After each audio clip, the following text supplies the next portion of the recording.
तो बच्चों आज की सीरीज में हम जेईई मेन की सीरीज में लेकर आए हैं बच्चों इनऑर्गेनिक केमिस्ट्री का सेक्शन, जैसा कि आपको पता है, और हमने इसको सिंक किया है जेईई मेन के इंपॉर्टेंट पीवाईक्यूज और उन सिलेक्टिव क्वेश्चंस को जिसकी संभावना है, जिसकी पॉसिबिलिटीज है जेईई में आने की, जेईई 2026 में। तो यहाँ पर मेंस के सिलेक्टिव क्वेश्चंस हम लेके आए हैं और आज की सीरीज में हम इनऑर्गेनिक केमिस्ट्री के क्वेश्चंस को डिस्कस करने वाले हैं।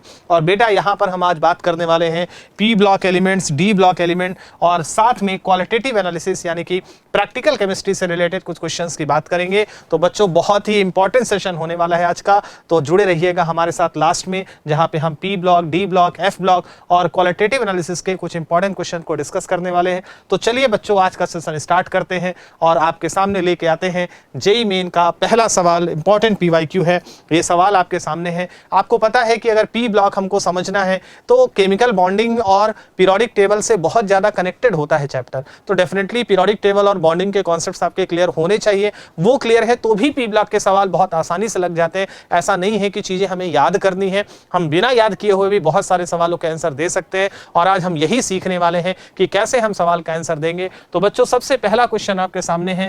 ये क्वेश्चन क्या कह रहा है? Which of the following oxo acids of sulphur contains sulphur in two different oxidation state, right?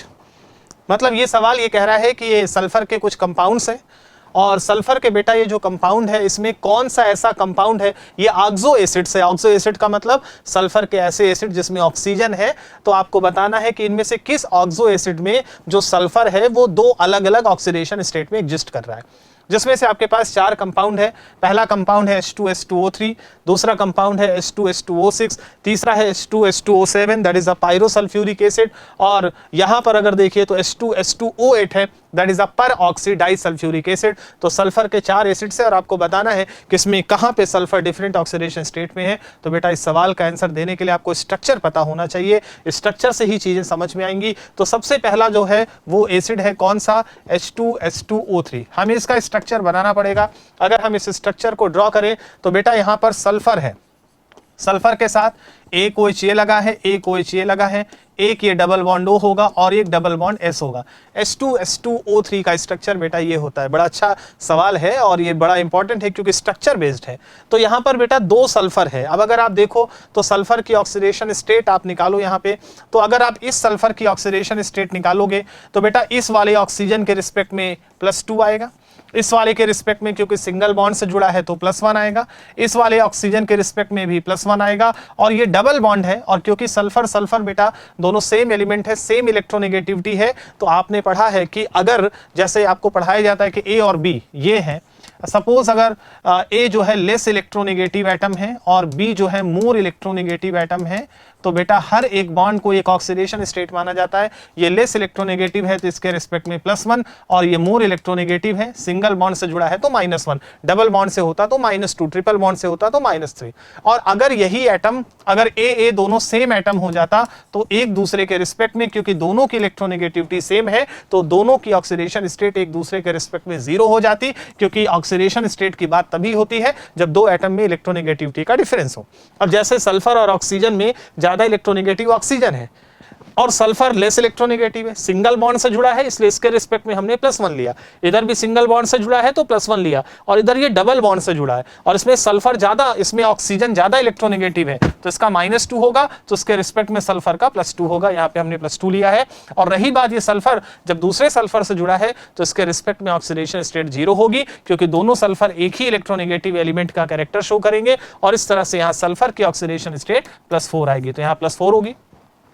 इस वाले में अब इस वाला सल्फर, ये वाला सल्फर इससे जुड़ा है और सेम इलेक्ट्रोनेगेटिविटी है, तो इस सल्फर की 0 होगी, यानी कि इसमें दो सल्फर है, एक सल्फर की ऑक्सीडेशन स्टेट 0 है और एक की +4 है। सवाल ये कह रहा है कि किसमें सल्फर की ऑक्सीडेशन स्टेट अलग अलग है। तो मेरे हिसाब से पहला ही आंसर मिल गया, H2S2O3, इसमें दो सल्फर और दोनों की ऑक्सीडेशन स्टेट अलग अलग है। लेकिन बेटा आपको यहाँ पे भी चेक करना है, जैसे आपके पास H2S2O6 है तो आप इसका स्ट्रक्चर बनाओगे तो बेटा इसका स्ट्रक्चर होता है SS, यहाँ पर ये OH होगा, यहाँ पर ये आपका OH होगा और O6 है, इसका मतलब है कि डबल बॉन्ड O, यहाँ पे डबल बॉन्ड O, यहाँ डबल बॉन्ड O और ये डबल बॉन्ड O। अब आप देखो इसमें सल्फर के ऑक्सीडेशन स्टेट देखो, तो इसके रिस्पेक्ट में +2 +4 हो गया, इसके रिस्पेक्ट में +1 यानी कि +5 हो गया, और इस सल्फर का इसके रिस्पेक्ट में 0 हो गया, यानी कि इस सल्फर का ऑक्सीडेशन स्टेट क्या होगा, +5 होगा। इसी तरह से इस सल्फर का देखो, इसके रिस्पेक्ट में +2, इसके रिस्पेक्ट में +2, इसके रिस्पेक्ट में 0 और इसके रिस्पेक्ट में +1, तो +2 एंड +1 यानी कि +5, तो यहाँ दोनों सल्फर की ऑक्सीडेशन स्टेट सेम होगी +5। तीसरा वाला एग्जांपल है, अगर आप H2SO7 का स्ट्रक्चर बनाएं तो बेटा ये स्ट्रक्चर ये होता है डबल O, ये आपका होगा OH, ये है आपका S, ये है डबल O, ये है डबल O, ये है आपका बेटा OH, और यहाँ पे बीच में लगा है एक ऑक्सीजन, ये इसका स्ट्रक्चर होता है पायरोसल्फ्यूरिक एसिड का। अब इसमें आप सल्फर के ऑक्सीडेशन स्टेट देखिए, इसके रिस्पेक्ट में +2, इसके रिस्पेक्ट में भी +2 आएगी, इसके रिस्पेक्ट में +1, और यहाँ पे ज्यादा इलेक्ट्रोनेगेटिव है तो इसके रिस्पेक्ट में भी +1 यानी कि +6 आएगी, सिमिलरली यहाँ भी +6 आएगी, तो दोनों सल्फर की ऑक्सीडेशन स्टेट सेम है। इस वाले में आओ, H2SO8 का स्ट्रक्चर ये होता है, इसको बोलते हैं पर ऑक्सो डाइसल्फ्यूरिक एसिड। इसमें क्या है, ये स्ट्रक्चर है, इसमें 2 परऑक्साइड ऑक्सीजन होता है, इधर से डबल बॉन्ड O, ये आपका OH और ये है डबल बॉन्ड O। अब इसमें सल्फर का निकालना है, तो देखो इसके रिस्पेक्ट में ये -2, ये +2, यहाँ भी इसके रिस्पेक्ट में भी +2 +1 यानी कि इसके रिस्पेक्ट में +6, सिमिलरली इसकी भी आएगी +6, यानी कि इसमें दोनों सल्फर की ऑक्सीडेशन स्टेट सेम है। बोला था किसमें दोनों सल्फर की ऑक्सीडेशन स्टेट अलग है, तो इसका क्वेश्चन का आंसर बेटा कौन सा है, फर्स्ट है। तो ये था पहला सवाल, स्ट्रक्चर बेस्ड था। अब चलते हैं बच्चों अगले सवाल की तरफ। अगला सवाल आपके सामने ये है, क्वेश्चन ध्यान से देखिए। बोला है among the following the number of oxides which are paramagnetic in nature. ठीक, किसका नेचर पैरामैग्नेटिक होगा, तो आपको पता है कि पैरामैग्नेटिक होने के लिए अनपेयर्ड इलेक्ट्रॉन होना चाहिए, मैग्नेटिक मूवमेंट होना चाहिए। सीधी सी बात है कि अगर अनपेयर्ड इलेक्ट्रॉन है तो वो पैरामैग्नेटिक कैरेक्टर का होगा। तो आपको चेक करना है कि किसमें अनपेयर्ड इलेक्ट्रॉन्स बचेंगे। अब जैसे इसमें देखें, पहला एग्जाम्पल क्या है, Na2O। अब Na2O में आप देखो तो यहाँ पर जो सोडियम, भाई अगर बेसिकली देखें तो 2Na+ है और ऑक्साइड आयन है। अब ऑक्साइड में 10 इलेक्ट्रॉन होते हैं, सारे इलेक्ट्रॉन पेयर्ड हैं। यहाँ पे अगर देखा जाए सोडियम के पास भी 10 इलेक्ट्रॉन होते हैं, कोई भी अनपेयर्ड इलेक्ट्रॉन बचेगा ही नहीं, क्योंकि ऑक्साइड में टोटल अगर देखो तो 10 इलेक्ट्रॉन है। भाई इसका कॉन्फ़िगरेशन लिखो तो ये 1s2 2s2 और ये हो गया 2p6, सारे इलेक्ट्रॉन पेयर्ड हैं। s के पास 1 ऑर्बिटल, वहाँ इलेक्ट्रॉन पेयर्ड है, p के पास 3 ऑर्बिटल और यहाँ पे भी इलेक्ट्रॉन पेयर हो गए, कोई भी अनपेयर्ड बचा ही नहीं। तो ये क्या होगा, डायामैग्नेटिक। तो ये वाला हो गया डायमैग्नेटिक, तो ये होगा नहीं। क्या पूछ रहा है, पैरामैग्नेटिक। K2 में आ जाओ, अगर आप K2 में आ जाओ तो इसका स्ट्रक्चर 2 पार्ट में टूटेगा। यहाँ से आप देखो ये K+ होगा और यहाँ से ये O2 -1 होगा। अब ये O2 इज अ मॉलिक्यूल, तो यहाँ पे इसका कॉन्फ़िगरेशन लिखना है तो मॉलिक्यूलर ऑर्बिटल थ्योरी यूज करनी पड़ेगी। यहाँ पे O2 के पास टोटल इलेक्ट्रॉन अगर देखो तो कितना है, एक ऑक्सीजन के पास 8 होता है, 2 के पास 16, एक माइनस से 17 इलेक्ट्रॉन, यानी कि 17 इलेक्ट्रॉन की ये स्पीसीज है। अब इस 17 इलेक्ट्रॉन की अगर आपको फिलिंग करनी है तो बॉन्डिंग एंटी बॉन्डिंग में ये होता है sigma 1s2, sigma anti bonding 1s2, फिर आता है सिग्मा 2s2, फिर आता है बेटा सिग्मा एंटी बॉन्डिंग 2s2, फिर आता है यहाँ पे सिग्मा 2pz2, फिर इसके बाद आएगा पाई 2px2, इसी के बराबर एनर्जी होगी पाई 2py2 की, है ना। टोटल इलेक्ट्रॉन कितने भर गए, 2 4 6 8 10 12 14। फिर उसके बाद आता है पाई एंटी बॉन्डिंग, यहाँ पे आएगा 2px और इसी के बराबर एनर्जी होती है पाई एंटी बॉन्डिंग 2py की, है ना। बट 14 इलेक्ट्रॉन भर गए, टोटल 17 है, तो 17 में 2 यहाँ भर गया और 1 यहाँ भर गया, यानी कि एक अनपेयर्ड तो यहाँ पे बच रहा है। कहाँ पे, लास्ट में पाई एंटी बॉन्डिंग में 1 अनपेयर्ड इलेक्ट्रॉन बच रहा है। इसका मतलब है कि इस वाले में 1 अनपेयर्ड इलेक्ट्रॉन बच रहा है, इसका मतलब इसका नेचर कैसा होगा, पैरामैग्नेटिक। तो पैरामैग्नेटिक स्पीसीज में पहली स्पीसीज आपको ये मिल गई, कौन सी, K2। अब आते हैं दूसरा, NO2 पे आ जाओ। NO2 is a covalent compound, है ना। NO2 covalent compound. आप इसका स्ट्रक्चर बनाओ तो ये होता है N डबल बॉन्ड O, ये होता है O, ऑक्सीजन के पास है 6 इलेक्ट्रॉन, एक लोन पेयर इसको ये डोनेट कर देता है, ठीक। यहाँ पे देखो सारे इलेक्ट्रॉन यहाँ भी पेयर्ड हैं, सारे इलेक्ट्रॉन यहाँ पेयर्ड हैं। नाइट्रोजन के पास होते हैं 5 इलेक्ट्रॉन आउटर शेल में, 5 में से अगर आप देखो तो 4 शेयरिंग में पार्ट ले रहे हैं, 1 इलेक्ट्रॉन बचेगा, यानी कि 1 अनपेयर्ड यहाँ पे बचेगा। अब अगर 1 अनपेयर्ड इलेक्ट्रॉन यहाँ बच रहा है तो इसका मतलब है कि इसका भी नेचर पैरामैग्नेटिक होगा। इसका मतलब दूसरा ऑप्शन आपको कौन सा मिल गया, NO2, this is the paramagnetic. तीसरा ऑप्शन अगला कौन सा, N2O। अगर आप N2O का स्ट्रक्चर बनाओ तो N2O का जो स्ट्रक्चर होता है बेटा वो ये होता है N triple bond N and this is O, O के पास होता है लोन पेयर, यहाँ पे ये पेयर इसको डोनेट करता है, ये N2O का स्ट्रक्चर है। अब आप देखो कि नाइट्रोजन के पास 5 होते हैं, 3 शेयरिंग में पार्ट लेते, 1 पेयर यहाँ बच रहा है।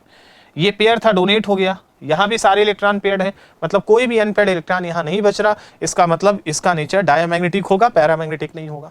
फिर आते हैं अगला एग्जांपल कौन सा, ClO2। अब आप ClO2 के स्ट्रक्चर में आओ, तो जो ClO2 है उसका स्ट्रक्चर आप बनाते हो तो बेटा ये Cl है, ये डबल बॉन्ड O है, और यहाँ पर एक पेयर इसको डोनेट करेगा ऑक्सीजन को, ठीक है। अब क्लोरीन के पास 7 इलेक्ट्रॉन होते हैं, 7 में से अगर आप देखो तो 2 इधर से और 2 इधर से, ये 4 इलेक्ट्रॉन तो गए इसके पास, राइट। ये टोटल 7 होते हैं, 7 में से 4 ने पार्ट लिया तो यहाँ पे बेटा 3 बचेंगे, है ना। ये 3 इलेक्ट्रॉन बच रहे। अब 3 बचने का मतलब क्या हुआ कि एक अनपेयर्ड तो बच ही रहा है, 3 का मतलब एक अनपेयर्ड बचेगा, इसका मतलब है इसका नेचर भी पैरामैग्नेटिक होगा।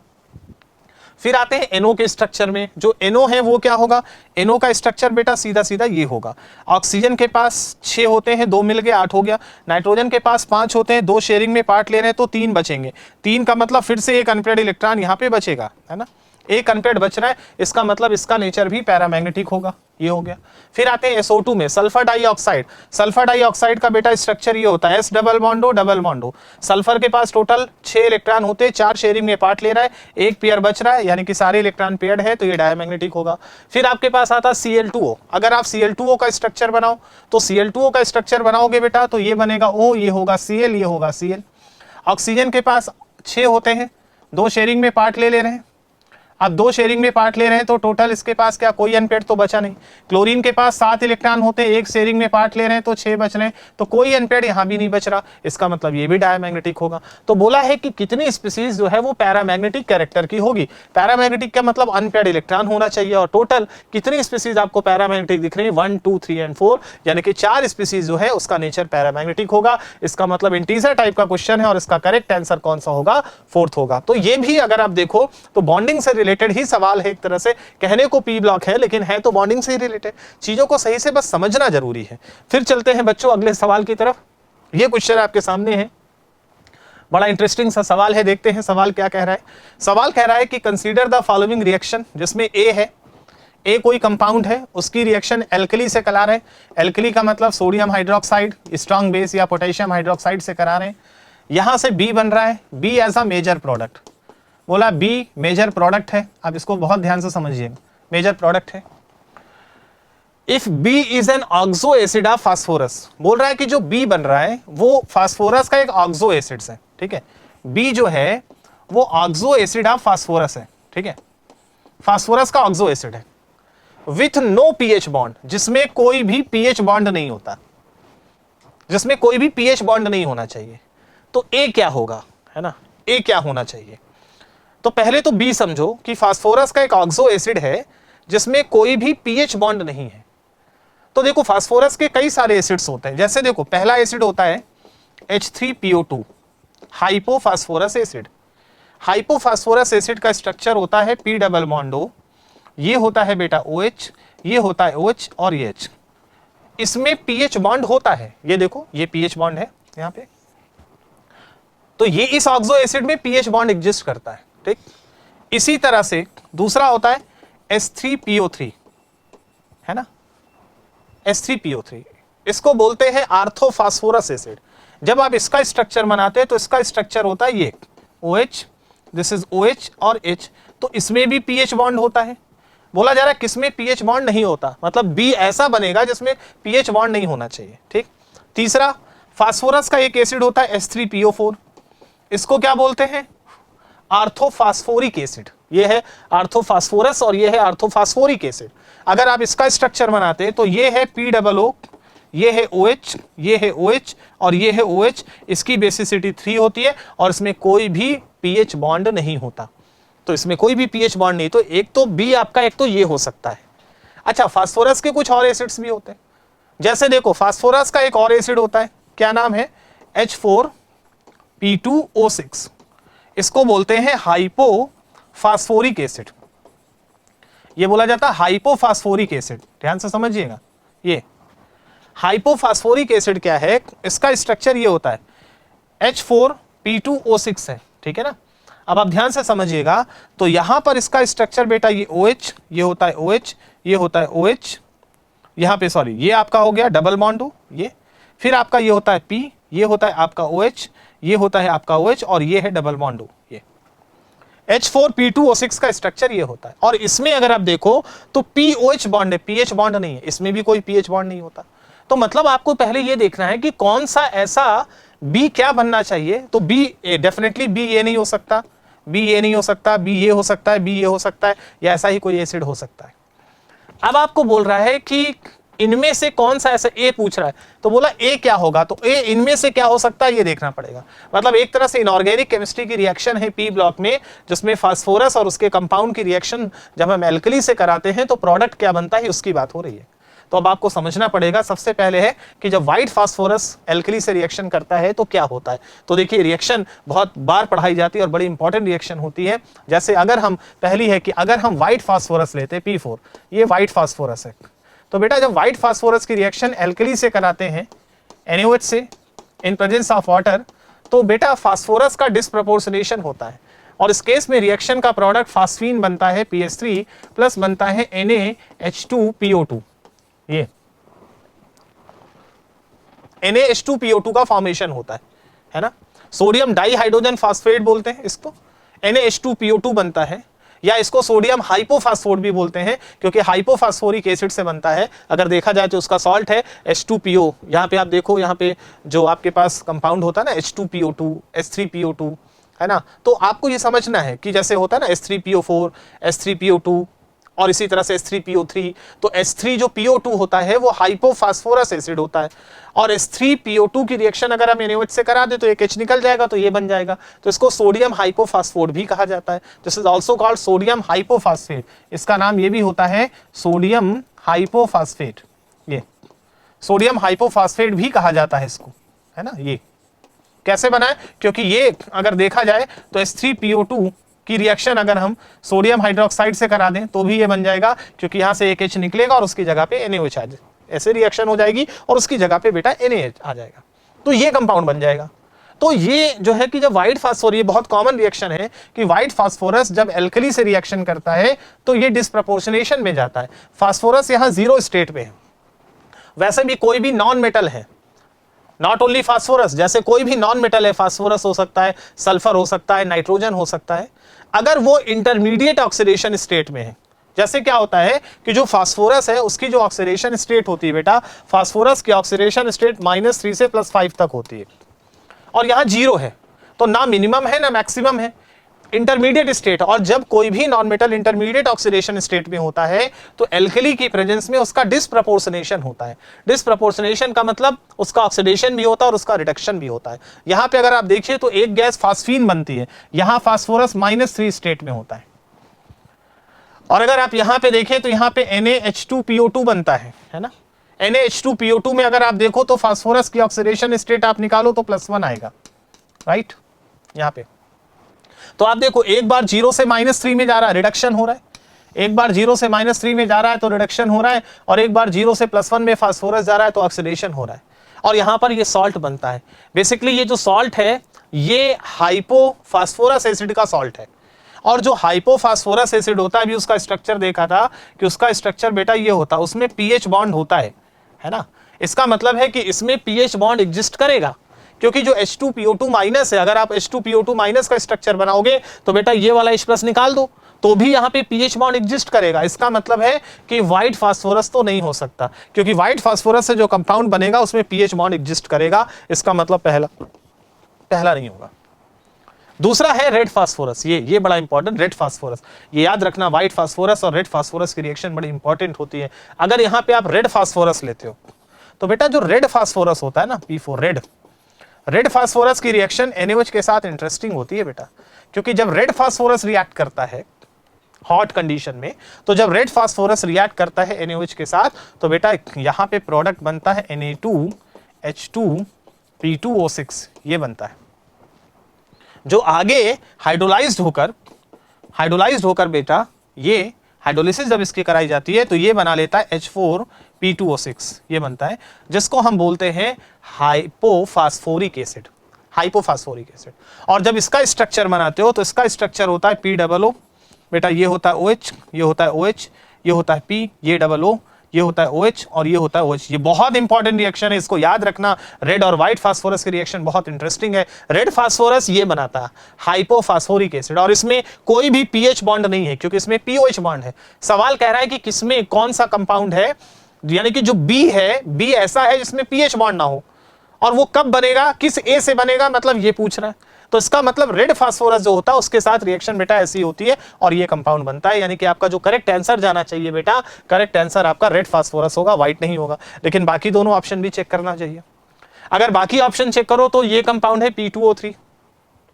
P2O3 की रिएक्शन आप किससे करा सकते हैं, सोडियम हाइड्रोक्साइड से करा सकते हैं। और चौथा ऑप्शन है H3PO3। अब H3PO3 तो अपने आप में एसिड ही है ना। आपको पता है कि जो H3PO3 है, अगर आप उसका स्ट्रक्चर बनाओ तो बेटा ये होता है POO, ये OH है, ये PH है, ये OO है ना। यहाँ पे ये होता है इस तरह से OH।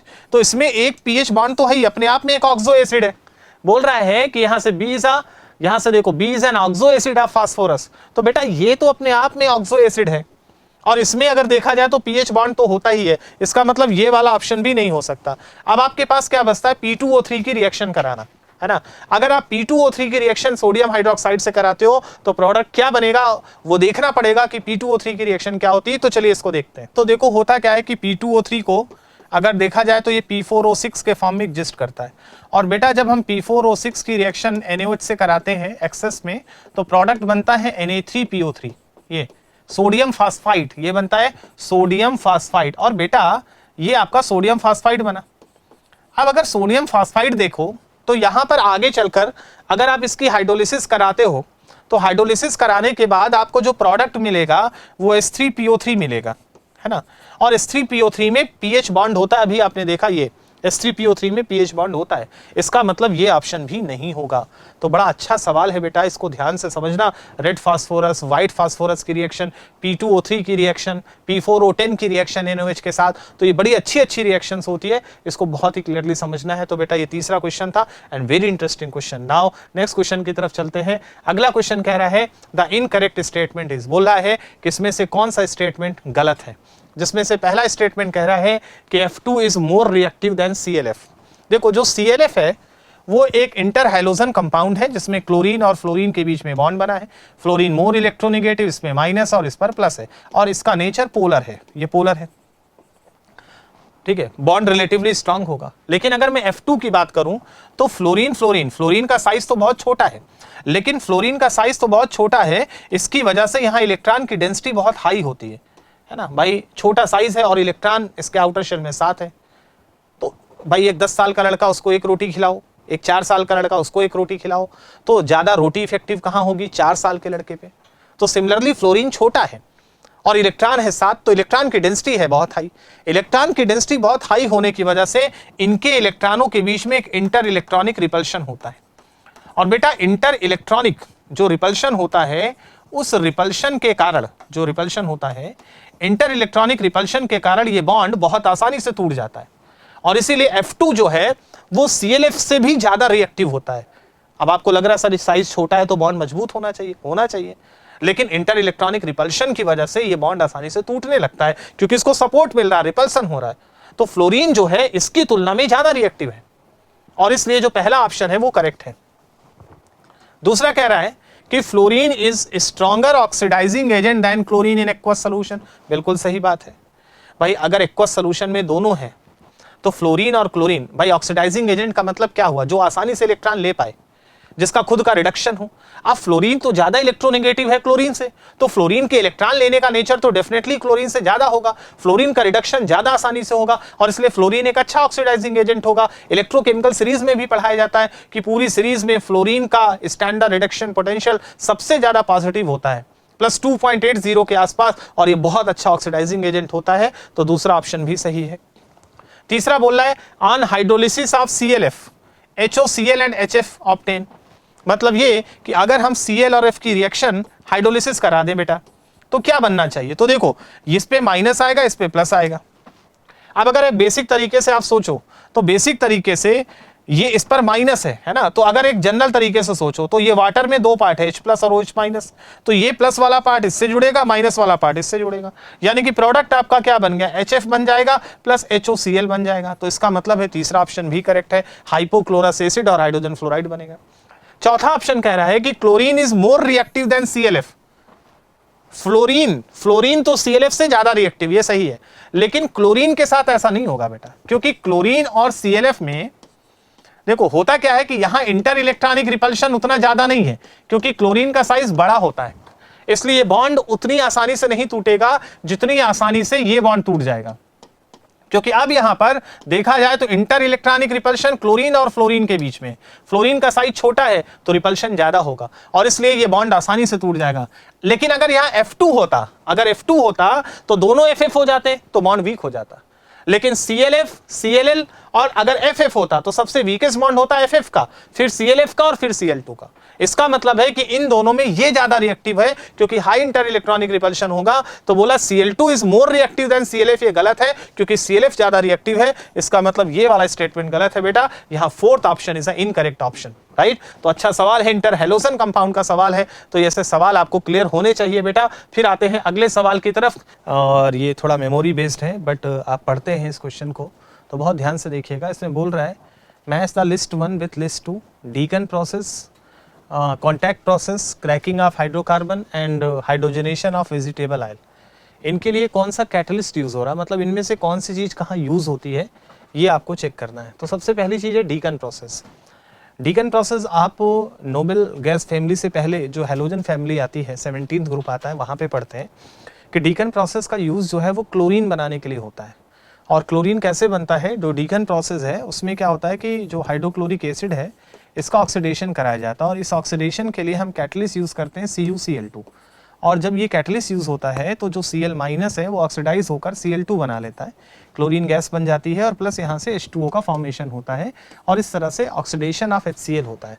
तो यहाँ पे क्या होता है, कैटलिस्ट जो है CuCl2 यूज होता है। अब इसको याद रखना है, क्योंकि NCERT में जो रिएक्शंस हैं, जो कैटलिस्ट हैं, उन्हीं लाइन से उठा के सवाल बनते हैं, तो आपको बहुत क्लियरली समझना है, ये क्लियरली मैंशनड है।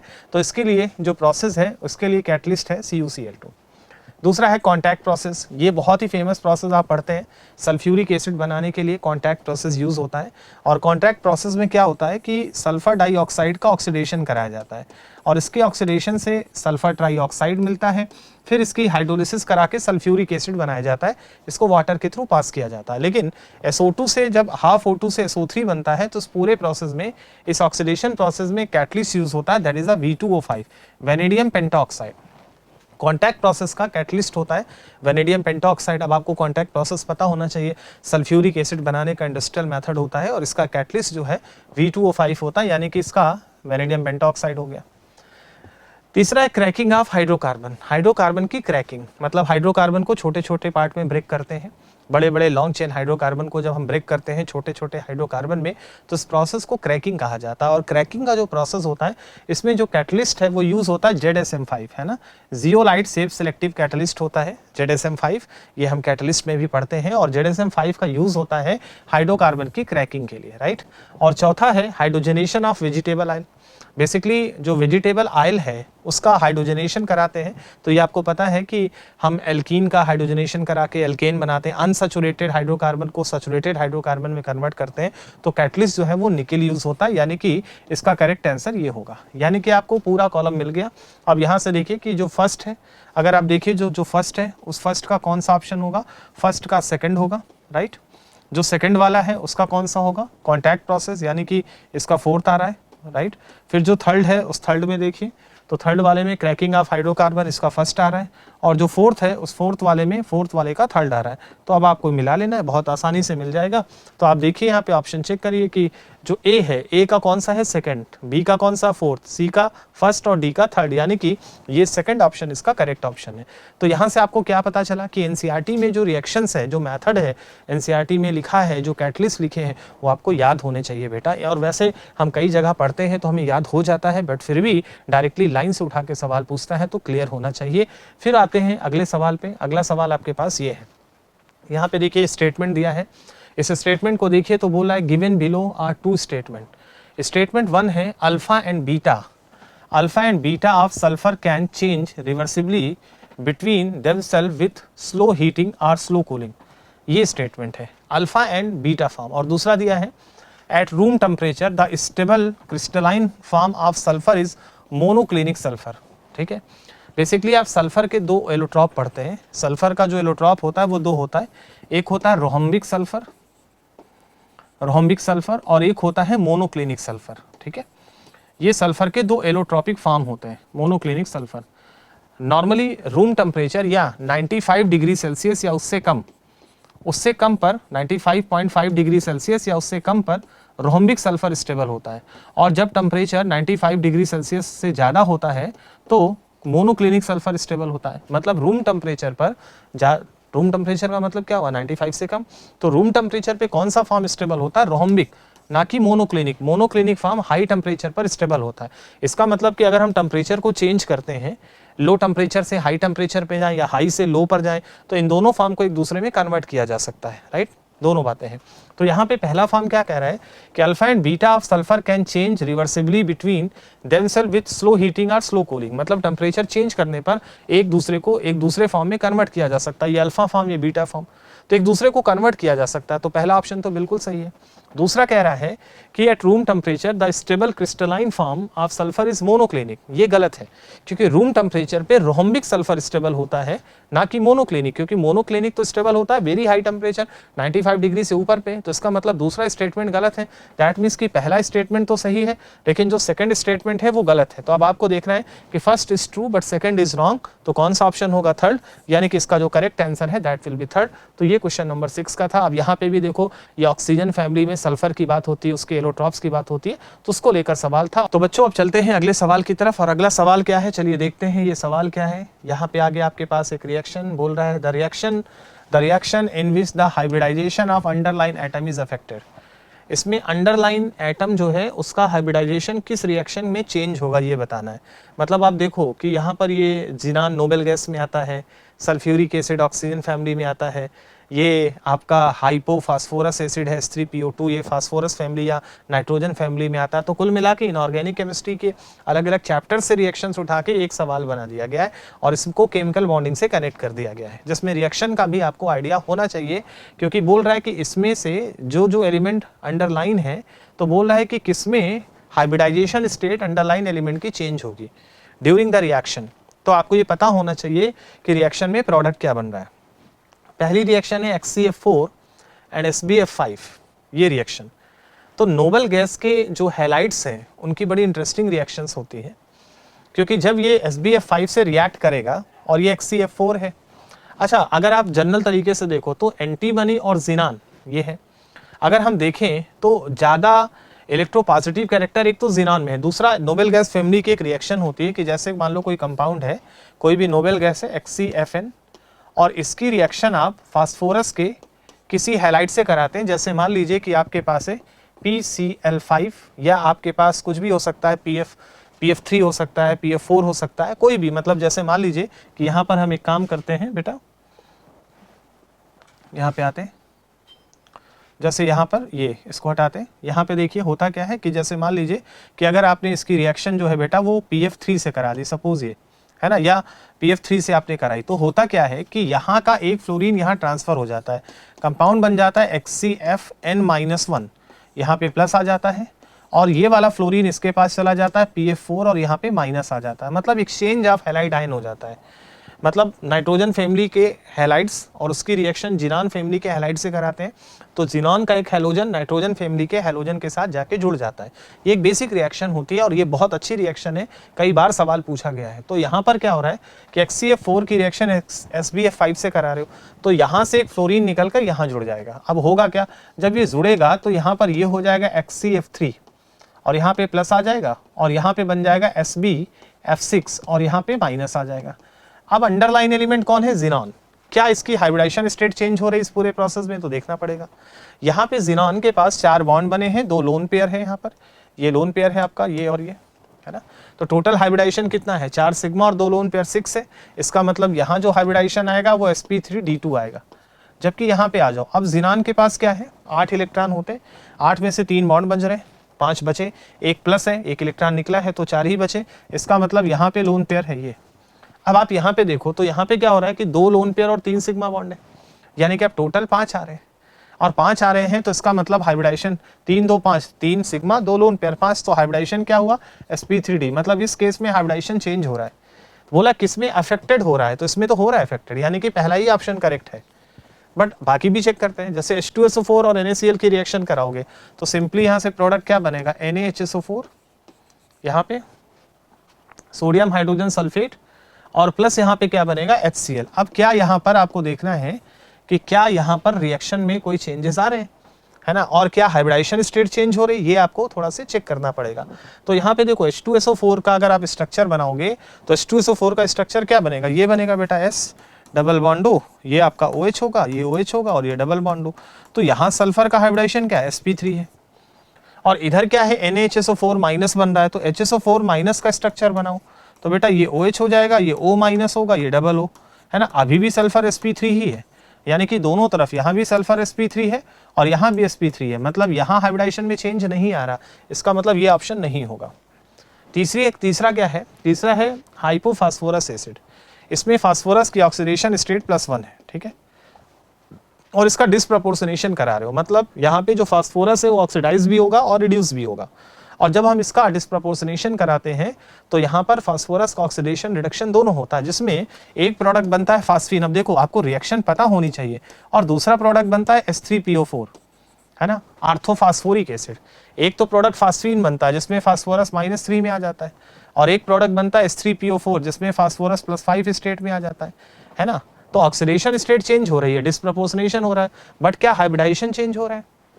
तो यहाँ पे आते हैं, जब आप H3PO2 का स्ट्रक्चर बनाते हो तो स्ट्रक्चर आपका ये बनता है POO, ये होता है OH, ये होता है H और ये होता है OH। यहाँ फास्फोरस sp3 हाइब्रिड है, 4 सिग्मा, 1 2 3 और 4 सिग्मा बॉन्ड है sp3। दूसरा है PS3। अब अगर आप PS3 में देखो तो फास्फोरस के साथ 3 हाइड्रोजन जुड़ा है और एक लोन पेयर होगा, तो यहाँ भी हाइब्रिडाइजेशन sp3 है। H3PO4 में आ जाओ तो उसका स्ट्रक्चर होता है POO, ये होता है OH, ये है OH और ये है OH।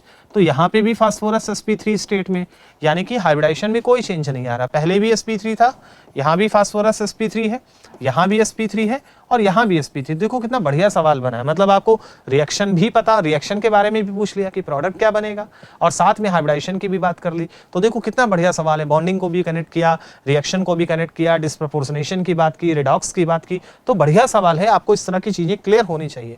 तो यहाँ पर यहाँ भी चेंज नहीं हो रहा। रही बात NH3+, अब यहाँ नाइट्रोजन पे लोन पेयर है, 3 सिग्मा एक लोन पेयर हाइब्रिडाइजेशन sp3, और जब ये NH4+ बनेगा तो भी 4 ही सिग्मा है, तो हाइब्रिडाइजेशन sp3, तो यहाँ भी चेंज नहीं हो रहा। यानी कि इस पूरे केस में एक ही रिएक्शन है जहाँ पे हाइब्रिडाइजेशन स्टेट अंडरलाइन एलिमेंट की चेंज हो रही है, and that is a first reaction. तो इसका जो करेक्ट आंसर है वो फर्स्ट है। बट इस सवाल का आंसर आप नहीं दे पाते अगर आपको रिएक्शन नहीं पता हो। तो आपको ये सब रिएक्शंस पता होने चाहिए। हमने फिल्टर करके सवाल लिए हैं जो अच्छे अच्छे सवाल हैं, कि आपसे पूरा रिवीजन भी हो जाए और अच्छे अच्छे सवाल आपके सामने आ जाए, रिएक्शन रिकॉल हो जाए, इसीलिए हमने ये चीज़ ली है। फिर हम चलते हैं बेटा अगले सवाल की तरफ। हमारा अगला सवाल ये है, ध्यान से देखिए, सवाल पढ़ते हैं क्या कह रहा है। सवाल कह रहा on heating lead nitrate, right, lead nitrate उसको गर्म किया, ठीक है। लेड नाइट्रेट का फार्मूला होता है PbNO3 का होल ट्वाइस। इसको हम गर्म करते हैं बेटा। जब हम इसको गर्म कर रहे हैं, gives a brown gas A, right, इसको गर्म कर रहे हैं तो एक ब्राउन गैस आती है A, प्लस कुछ साइड प्रोडक्ट बन रहा है, ये साइड प्रोडक्ट है, बट A जो है वो ब्राउन कलर की है, ठीक है। अब आपको पता है कि ब्राउन कलर की जो गैस होती है, अब देखो नाइट्रोजन फैमिली का सवाल है, नाइट्रोजन के डिफरेंट ऑक्साइड्स होते हैं, नाइट्रोजन के अलग अलग ऑक्साइड्स में कुछ कलर्ड होते हैं, कुछ कलरलेस होते हैं। ब्राउन कलर जो होता है वो नाइट्रोजन डाइऑक्साइड का होता है, NO2 का, और उसमें कलर्ड होता है, पैरामैग्नेटिज्म होता है। तो जब हम इसको गर्म करेंगे तो A जो है डेफिनेटली एक ब्राउन गैस है, मतलब वो NO2 बनाएगा। A शुड बी NO2, क्योंकि NO2 का कलर ही ब्राउन होता है।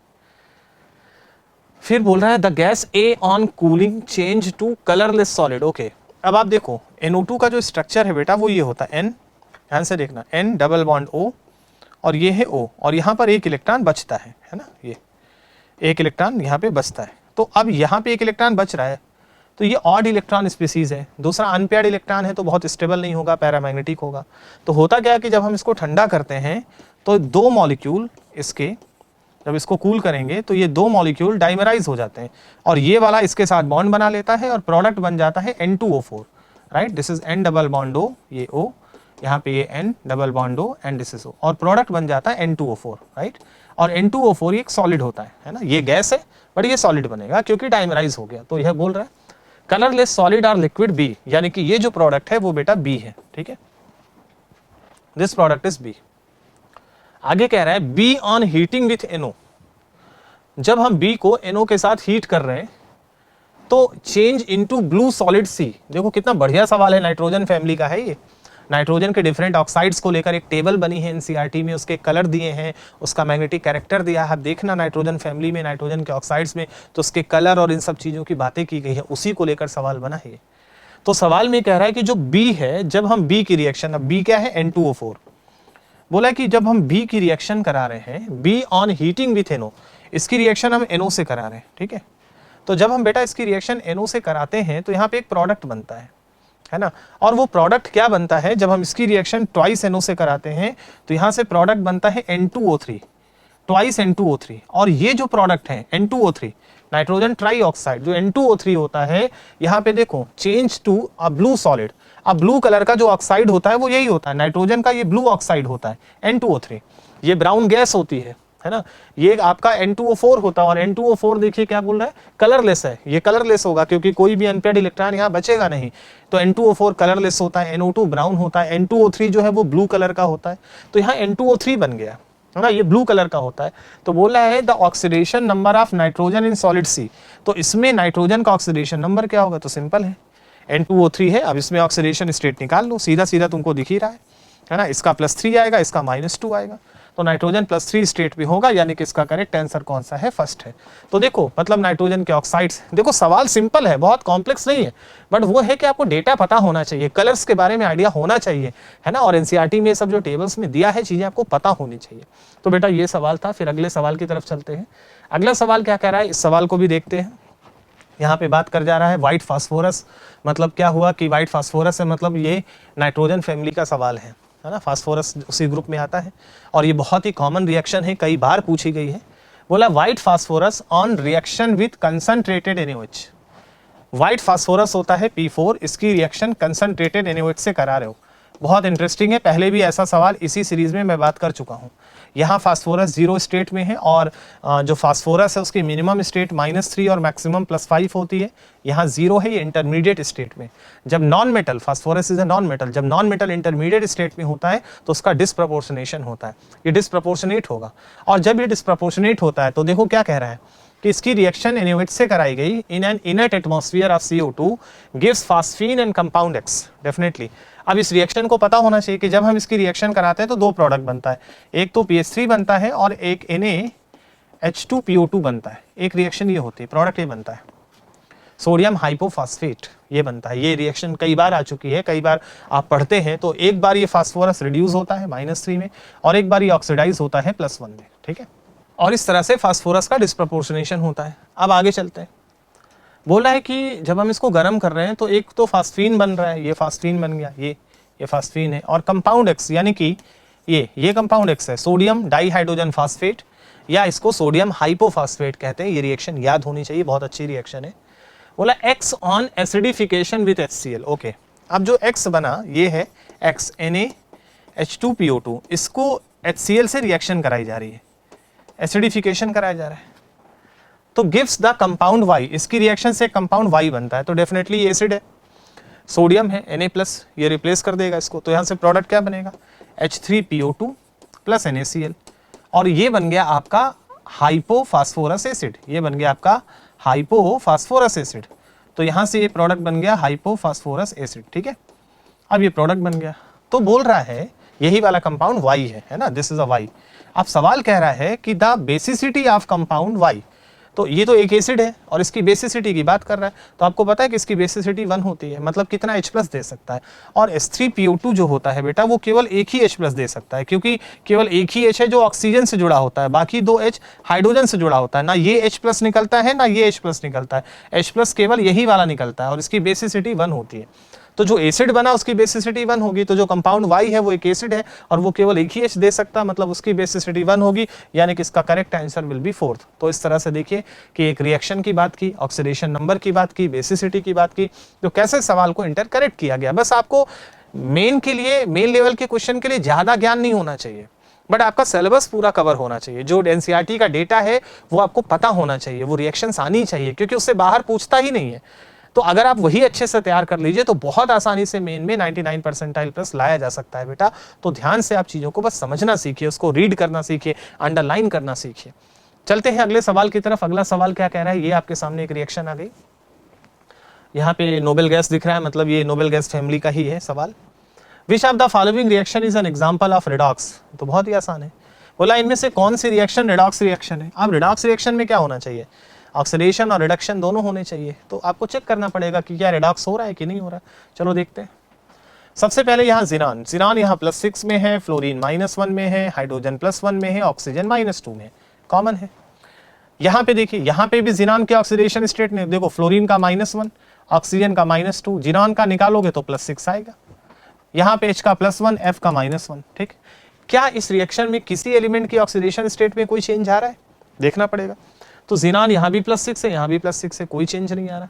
फ्लोरीन में भी कोई चेंज नहीं है, ऑक्सीजन में भी कोई चेंज नहीं है। रिडॉक्स रिएक्शन तो वो होती है जिसमें ऑक्सीडेशन नंबर चेंज हो, यहाँ तो कोई चेंज ही नहीं हो रहा।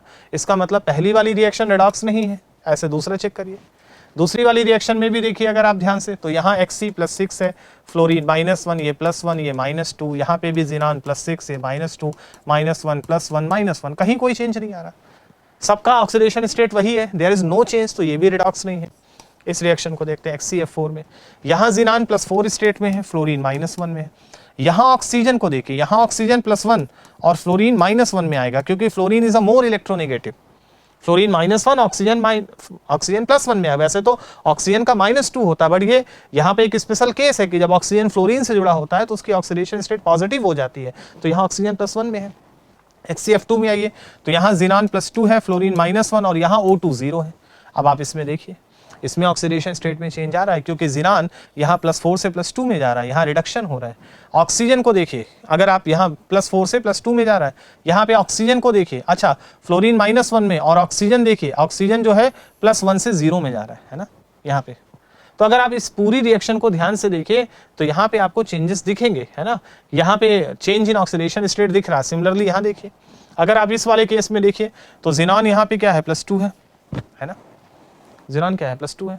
अगर आप यहाँ देखिए तो फ्लोरीन क्या है, -1, यहाँ फ्लोरीन फास्फोरस अगर आप देखिए तो +5 है और फ्लोरीन -1 है। यहाँ पे जिनान पे आइए, आप यहाँ देखेंगे तो जिनान, भाई फ्लोरीन आपका 6 है, यहाँ पे फास्फोर, अच्छा PF6 -1 है, तो PF6 -1 में अगर आप फास्फोरस का निकालेंगे ऑक्सीडेशन स्टेट -1, तो इसका x मान लिया, 6 इंटू फ्लोरीन का -1 पूरा सम आएगा -1, तो यहाँ से अगर आप देखिए तो x बराबर 5 आएगा। तो फास्फोरस यहाँ भी +5 है, यहाँ भी +5, फास्फोरस में कोई चेंज नहीं आ रहा। रही बात यहाँ पे ये HCF है, यहाँ पे दिया और इस पर +1 का चार्ज है, तो जिनान का अगर आप x मानिए, फ्लोरीन का क्या होता है -1, ये पूरा सम है +1, तो यहाँ से x बराबर +2 आएगा। जिनान यहाँ भी +2 है और यहाँ भी +2 है, कोई चेंज नहीं आ रहा, तो ये भी रिडॉक्स नहीं है। तो चेंज इन ऑक्सीडेशन स्टेट केवल एक ही रिएक्शन में आ रहा है, और वो कौन सा है, थर्ड वाला। इसका मतलब यही रिडॉक्स रिएक्शन की तरह बिहेव करेगी, और यही सवाल आपसे पूछा जा रहा है। ठीक है, तो आपको ये ऑक्सीडेशन नंबर और रिएक्शन पर बेस्ड सवाल था, और आपने आसानी से इसका आंसर बेटा दे दिया। फिर आते हैं अगले सवाल पे। ये भी सवाल देखिए, ध्यान से पढ़िए, सवाल क्या कह रहा है। बोला the compound that does not produce nitrogen gas by thermal decomposition. किसको गर्म करने से नाइट्रोजन गैस प्रोड्यूस नहीं होगी, है ना। ये भी देखिए एनसीईआरटी में रिएक्शंस दी है, नाइट्रोजन का जो प्रोडक्शन है, नाइट्रोजन बनाने का जो तरीका है, वहाँ पे भी रिएक्शंस दी है, नाइट्रोजन की प्रॉपर्टी में रिएक्शंस दी है। तो उन्हीं रिएक्शंस को उठाया गया है केवल, और उससे पूछा गया जैसे नाइट्रोजन किस किस मेथड से बनता है, वहाँ पे ये रिएक्शन एनसीईआरटी में क्लियरली मेंशन्ड है। पहला कंपाउंड है बेरियम N3 को हम बोलते हैं एजाइड आयन, बेरियम एजाइड है ये। बेरियम एजाइड जो है थर्मली बहुत स्टेबल कंपाउंड नहीं होता बेटा, ये रिएक्शन डायरेक्ट दी है, और ये स्टेबल ना होने के कारण ये डिकम्पोज होता है और ये नाइट्रोजन गैस बना लेता है। यहाँ पे क्या होता है कि जब हम इसको गर्म करते हैं तो N2 गैस बेटा रिलीज होती है। बेरियम एजाइड को गर्म करने पर नाइट्रोजन गैस रिलीज होती है, मतलब पहले ऑप्शन में नाइट्रोजन निकलेगी। बोला किस में, नहीं निकलेगी, दैट डज नॉट प्रोड्यूस, है ना, कौन प्रोड्यूस नहीं करेगा। तो पहले में ये नाइट्रोजन बनाने का तरीका है बेटा, बेरियम एजाइड को गर्म करते हैं तो नाइट्रोजन बनता है। दूसरा है अमोनियम क्रोमेट। अमोनियम क्रोमेट भी को जब हम गर्म करते हैं तो ये जो क्रोमेट है ये भी हाई टेम्परेचर पर हीट होकर नाइट्रोजन गैस प्रोड्यूस करता है। ये N2 प्रोड्यूस करता है, nitrogen gas plus Cr2O3 produce करता है, क्रोमियम ऑक्साइड प्लस यहाँ से वाटर बनता है। क्रोमियम ऑक्साइड ग्रीन कलर का होता है ना। और ये जो रिएक्शन है ये अमोनियम डाइक्रोमेट है, अमोनियम डाइक्रोमेट को गर्म करते हैं तो N2 बनता है। ये वल्केनो रिएक्शन भी कहलाती है, जो ज्वालामुखी होती है जब वो फटता है तो उसके अंदर से भी नाइट्रोजन गैस निकलती है और वहाँ पे अमोनियम क्रोमेट के डाइक्रोमेट के ये जो कंपाउंड है अमोनियम डाइक्रोमेट, इसी के डिकम्पोजिशन से N2 प्रोड्यूस होता है तो नाइट्रोजन यहाँ भी प्रोड्यूस होती है। तीसरी रिएक्शन है अमोनियम नाइट्राइट NH4NO2। ये भी नाइट्रोजन बनाने का तरीका है और जब हम इसको गर्म करते हैं तो ये N2 + 2H2O बनता है। यहाँ भी नाइट्रोजन गैस रिलीज होती है। बढ़िया सवाल है। ये सब सवाल इसलिए लिए गए कि अगर आपका कुछ छूटा है, कुछ मिस किया है आपने पी ब्लॉक को पढ़ते समय, तो वहाँ जाके देखें कि कौन कौन सी रिएक्शन है, उन्हीं डायरेक्टली उन रिएक्शन से उठा के सवाल लिए गए। तो बढ़िया सवाल है, ये सब पूछे गए सवाल है और पूछे जा सकते हैं, तो इन चीज़ों को ध्यान रखना है। यहाँ भी नाइट्रोजन प्रोड्यूस होती है। चौथा है अमोनियम सल्फेट, राइट, NH4 का होल ट्वाइस SO4। जो अमोनियम सल्फेट है इसको गर्म करने से नाइट्रोजन प्रोड्यूस नहीं होती। जो अमोनियम सल्फेट है इसका जब डिकम्पोजिशन होता है तो बेटा ये नाइट्रोजन प्रोड्यूस नहीं करता, it does not produce nitrogen. जब आप इसको हीट करते हैं तो बेटा ये नाइट्रोजन N2 गैस प्रोड्यूस नहीं करता। अमोनियम नाइट्रेट जो है हीट करने पर नाइट्रोजन प्रोड्यूस नहीं करता। मतलब करेक्ट ऑप्शन कौन सा है? फोर्थ, कौन नाइट्रोजन प्रोड्यूस नहीं करेगा? तो अमोनियम सल्फेट गर्म करने पर नाइट्रोजन गैस प्रोड्यूस नहीं करता है। ठीक है ना। इसी तरह से आगे चलते हैं अगले सवाल पे। ये सवाल है, क्वेश्चन को ध्यान से देखिए, क्वेश्चन क्या कह रहा है। बोल रहा है कि the number of terminal oxygen atom present in product B obtain from the following reaction is. Okay, बोला एक रिएक्शन है, इससे एक प्रोडक्ट बन रहा है बी, उसमें कितने टर्मिनल ऑक्सीजन्स हैं। टर्मिनल और ब्रिज दो तरह के ऑक्सीजन्स होते हैं, ये बात आपको डी ब्लॉक में पढ़ाई जाती है। अब आप देखिएगा कंपाउंड क्या बनेगा, उसके हिसाब से ही अपन को डिसाइड करना है कि क्या होना चाहिए। तो सवाल क्या कह रहा है कि आपके पास ये आयरन क्रोमाइट है, पहली रिएक्शन, ये आयरन क्रोमाइट है FeCr2O4, डायरेक्ट NCERT में रिएक्शन लिखी हुई है। आयरन क्रोमाइट की रिएक्शन ये सोडियम कार्बोनेट से कराते हैं यहाँ पे, तो यहाँ पर एक कंपाउंड बनता है A, एक कंपाउंड है A, प्लस यहाँ पे दूसरा कंपाउंड है Fe2O3, प्लस यहाँ पे बनता है CO2, यहाँ पे एक कंपाउंड बनता है A। ठीक है, ये जो कंपाउंड A है ये कंपाउंड बनता है बेटा sodium chromate Na2CrO4, sodium chromate बनता है, येलो कलर का कंपाउंड बनता है। ये आपको पोटेशियम डाइक्रोमेट बनाने का जो मेथड है वहाँ पे मिलेगा कि हम कैसे पोटेशियम डाइक्रोमेट और सोडियम डाइक्रोमेट बनाते हैं। ये डी ब्लॉक में आपको मिलेगा, प्रॉपर्टी में, डी ब्लॉक के कंपाउंड्स में वहाँ ये रिएक्शन दी हुई है।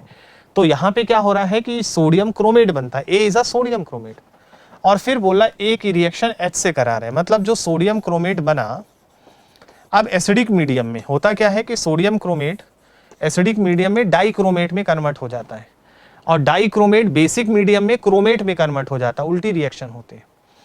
अगर ये क्रोमेट है, यहाँ क्रोमियम, यहाँ पे सोडियम क्रोमेट है, तो सोडियम क्रोमेट सोडियम डाइक्रोमेट में कन्वर्ट हो जाता है Na2Cr2O7, अगर मीडियम एसिडिक हुआ, और प्लस तो बैलेंस अगर आप रिएक्शन करोगे तो ट्वाइस हो जाएगा, ये है ना, बैलेंस रिएक्शन करोगे तो Na2Cr2O7 बनेगा और Na प्लस बेटा यहाँ से अलग हो जाता है ये, और ये कन्वर्ट हो जाता सोडियम डाइक्रोमेट में। और अगर मीडियम बेसिक होता, अगर सोडियम डाइक्रोमेट होता, मीडियम बेसिक होता तो क्रोमेट बन जाता।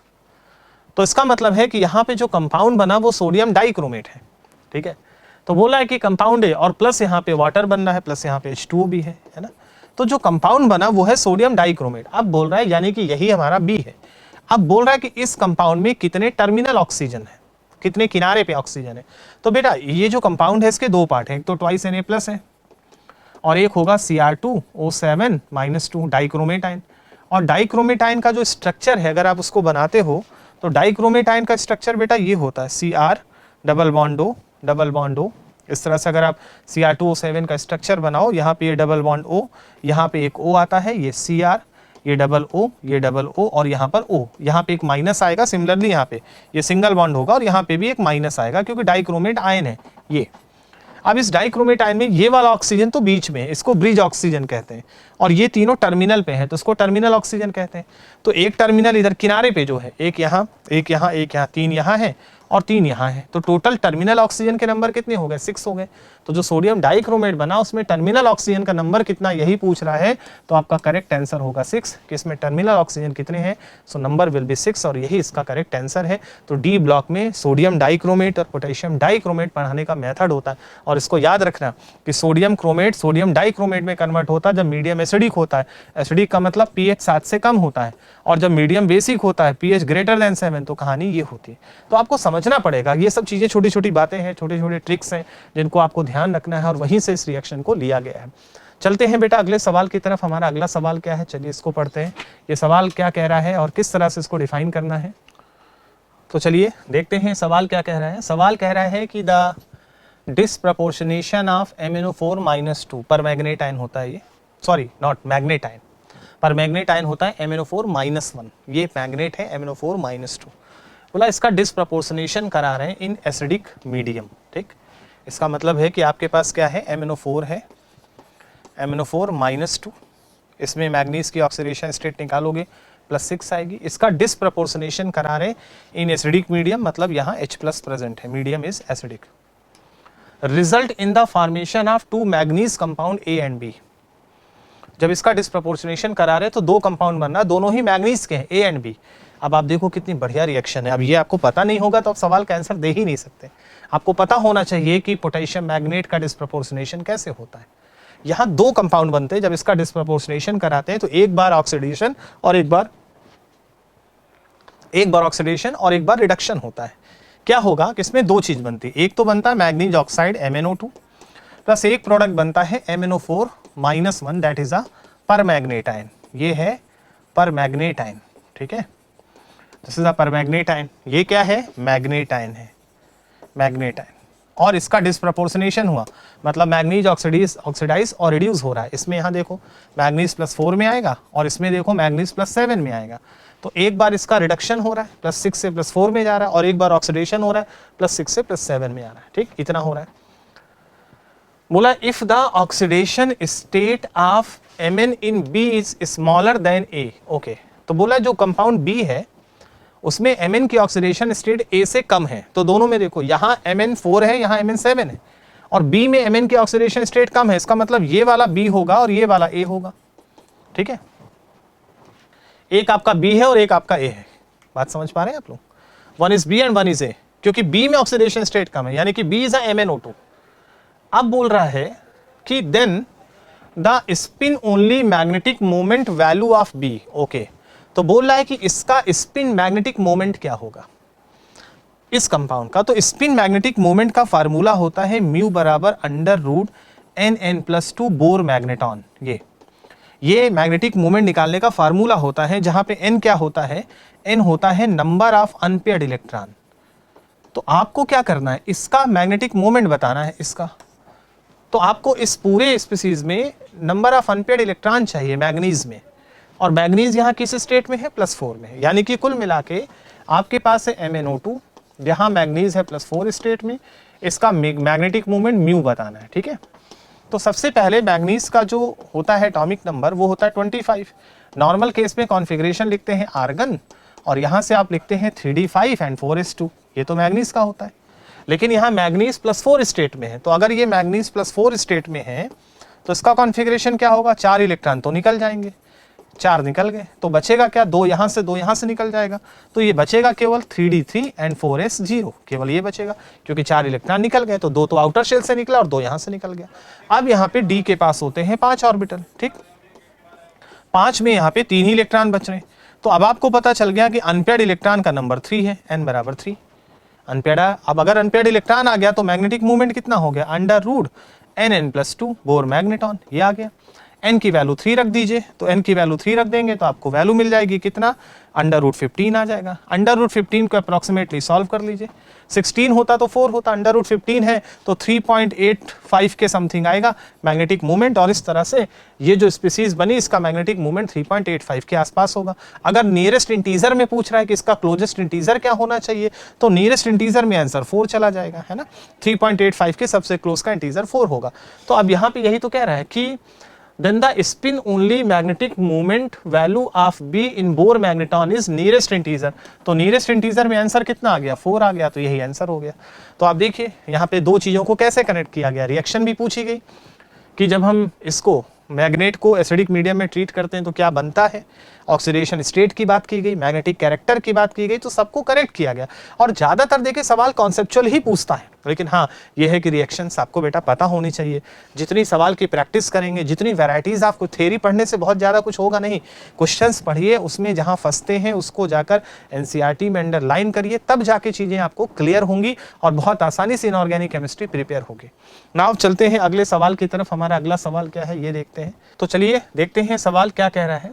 बोल रहा है कि इन न्यूट्रल और alkaline medium solution MnO4- permanganate ion oxidises thiosulphate. जो परमैंगनेट आयन है वो थायोसल्फेट को किसमें ऑक्सीडाइज करता है, तो ये भी आप पढ़ेंगे तो पोटेशियम परमैंगनेट की प्रॉपर्टीज में देखेंगे, क्योंकि पोटेशियम परमैंगनेट एक अच्छा ऑक्सीडाइजिंग एजेंट होता है और ये बहुत सारे कंपाउंड को ऑक्सीडाइज करता है। ये पोटेशियम परमैंगनेट की ऑक्सीडाइजिंग प्रॉपर्टी में आपको एनसीईआरटी में मिल जाएगा। हो क्या रहा है कि इसमें परमैंगनेट आयन है जहाँ पे ये MnO4- है, ठीक। यहाँ पे मैंगनीज की ऑक्सीडेशन स्टेट +7 है। ये एक अच्छा ऑक्सीडाइजिंग एजेंट होता है, दूसरे को ऑक्सीडाइज करता है, खुद रिड्यूस होता है। अच्छा, इसमें ये भी बोल दिया कि मीडियम जो है वो न्यूट्रल या एल्कलाइन मीडियम है, वीकली एल्कलाइन मीडियम है। ये भी बहुत अच्छी चीज़ है, आपको ये बात पढ़ाई जाती है कि जो परमैंगनेट आयन होता है MnO4, ठीक है, MnO4-, तो ये जो परमैंगनेट आयन होता है, यहाँ पे मैंगनीज +7 है, इसके यह ऑक्सीडाइजिंग एजेंट होता है तीनों मीडियम में। पहला मीडियम होता है एसिडिक, दूसरा होता है न्यूट्रल मीडियम या वीकली बेसिक होता है, और तीसरा मीडियम होता है बेसिक, स्ट्रांगली बेसिक। तीनों मीडियम में इसका रिडक्शन होता है, लेकिन एसिडिक मीडियम में इसका रिडक्शन Mn+2 में होता है और इसका n फैक्टर 5 होता है, ठीक है। दूसरा जो न्यूट्रल मीडियम होता है ना, न्यूट्रल, तो जो न्यूट्रल मीडियम होता है उस पर्टिकुलर मीडियम की अगर बात करें तो न्यूट्रल मीडियम में इसका रिडक्शन MnO2 में होता है, जहां पे ऑक्सीडेशन स्टेट +4 होती है, चेंज 3 का होता है, n फैक्टर 3 का आता है, 7 से 4 में। और जब स्ट्रांगली बेसिक मीडियम होता है तो स्ट्रांगली जो बेसिक मीडियम होता है उस बेसिक मीडियम में इसका रिडक्शन होता है MnO4-2 में, मैग्नेट आयन बनता है, यहाँ ऑक्सीडेशन स्टेट +6 होती है और चेंज 7 से 6 का होता है, यानी कि यहाँ पे जो n फैक्टर है वो 1 का होता है ना। और इसको याद भी रखना है कि एक तरीका पढ़ाया जाता है बैन 153 बेसिक मीडियम में चेंज 1 का, बेसिक में चेंज 1 का, है ना। यहाँ पे देखो बेसिक में चेंज 1 का, एसिडिक में 5 का, न्यूट्रल में 3 का। चेंज कितना आ रहा है इसको याद करने का तरीका होता है। तो ये बोल दिया है सवाल कि न्यूट्रल या वीकली बेसिक सोल्यूशन, न्यूट्रल है मतलब न्यूट्रल है या वीकली बेसिक मतलब दोनों रिलेट कर रहा है, स्ट्रांगली बेसिक नहीं है। MnO4- ऑक्सीडाइज थायोसल्फेट टू, अब थायोसल्फेट आयन होता है H2O3-2, ये होता है थायोसल्फेट आयन, इसको बोलते हैं थायोसल्फेट। यहाँ पे अगर आप सल्फर की ऑक्सीडेशन स्टेट निकालेंगे तो +2 आएगी, है ना, x मान के निकाल लो, +2 आएगी। अब मीडियम कैसा है, न्यूट्रल है या वीकली बेसिक है, तो न्यूट्रल या वीकली बेसिक मीडियम में क्या होगा, इसका रिडक्शन तो हो जाएगा MnO2 में, ये रिड्यूस होकर MnO2 बना लेगा, और बेटा इसका ऑक्सीडेशन होगा। और इसमें रिएक्शन में पढ़ाया जाता है कि जो पोटेशियम परमैंगनेट है इसको ऑक्सीडाइज करता है सल्फेट आयन में, SO4-2 में, जहां पे सल्फर की ऑक्सीडेशन स्टेट क्या है, +6 आएगी। मतलब ये चीज आपको समझनी, रिएक्शन पता होनी चाहिए कि थायोसल्फेट जो है ये थायोसल्फेट है, और बेटा ये जो थायोसल्फेट आयन है ये थायोसल्फेट कन्वर्ट हो जाता है सल्फेट में और इसका ऑक्सीडेशन हो जाता है। तो यही पूछ रहा है कि जो पोटेशियम परमैंगनेट या परमैंगनेट आयन है वो थायोसल्फेट को किस में कन्वर्ट करेगा, तो दैट इज अ सल्फेट में। अब सल्फेट आयन कौन सा है, SO4-2, ये हो गया आंसर।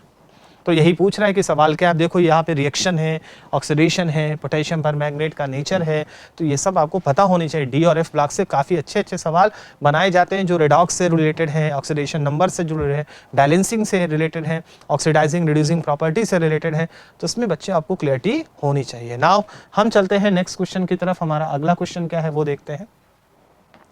अगला क्वेश्चन क्या कह रहा है? अगला क्वेश्चन कह रहा है कि सीरियम 4, ये सीरियम 4, सीरियम है जो +4 ऑक्सीडेशन स्टेट में है, सीरियम +4 है ना, ये सी होता है, और जो सीरियम है उसकी ऑक्सीडेशन स्टेट +4 है। Cerium 4 has a noble gas configuration, इसका कॉन्फ़िगरेशन नोबल गैस होता है ना। अब आपको ये बात समझनी पड़ेगी, आपको ये बात पता होनी चाहिए कि सीरियम है कहाँ पे। तो देखो सीरियम जो होता है बेसिकली हम क्या पढ़ते हैं, लैंथेनाइड और एक्टेनाइड्स। तो जो लैंथेनाइड होता है, अब ये सब चीज़ आपको पता होनी है, लैंथेनॉइड जो होता है वो 58 से 58 से 71 तक वाले 14 एलिमेंट को लैंथेनाइड कहते हैं।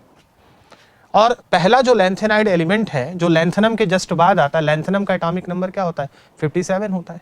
उसके बाद जो पहला लैंथेनाइड एलिमेंट आता है वो सीरियम होता है, सी, जिसका एटॉमिक नंबर होता है 58। इसका कॉन्फ़िगरेशन नोबल गैस जिनान होता है, जिनान का 54 होता है एटॉमिक नंबर। और नॉर्मली जो एफ ब्लॉक, जो 4f ब्लॉक एलिमेंट है उनका कॉन्फ़िगरेशन क्या होता है, जिनान, ये होता है 4f 1 से 14। फिर आता है यहाँ पे 5d में 0 या 1, और ये होता है 6s2। जनरली d में 0 होता है, कभी कभी 1 होता है। ये f block lanthanide series 4f block element का ये कॉन्फ़िगरेशन होता है बेटा। अब इस कॉन्फ़िगरेशन में देखो है क्या, इसमें क्या है 58 सीरियम। अब सीरियम का जो कॉन्फ़िगरेशन होता है बेटा वो ये होता है जिनान 4f1 5d1 एंड 6s2, ये इसका बेटा कॉन्फ़िगरेशन होता है। दिस इज वेरी क्लियर कि आपको पता होने चाहिए कि यहाँ पर सीरियम का जो है इलेक्ट्रॉनिक कॉन्फ़िगरेशन बेटा ये होता है। और ये 4 इलेक्ट्रॉन निकाल दे, अब सोचो 4 निकाल देगा तो 2 1 3 1 4 निकाल दिया, 4 निकाल दिया तो बेटा जिनान ही तो बचा। तो यही तो कह रहा है कि cerium 4 has noble gas configuration. Noble gas configuration किसका, जिनान का। अब जिनान का कॉन्फ़िगरेशन रख रहा है, तो बोल रहा है कि विच of the following is correct statement. इसका मतलब है कि 4 इलेक्ट्रॉन निकलने के बाद जिनान बन गया। इससे ये पता चल गया कि सीरियम का जो एटॉमिक नंबर वो 58 है। और सीरियम +4 के बारे में बात आपसे कर रहा है कि इसका नेचर कैसा होना चाहिए, है ना। बहुत अच्छा सवाल है। अब बेसिकली ये लैंथेनाइड की प्रॉपर्टी है बेटा। अब इसमें क्या है कि बोला है it will not prefer to undergo redox reaction. अब जैसे मान लो कि इसने 4 इलेक्ट्रॉन निकाल दिया, अब 4 इलेक्ट्रॉन निकालने के बाद ये बचा, अब ये तो बचा तो केवल जिनान। अब xenon is a noble gas configuration.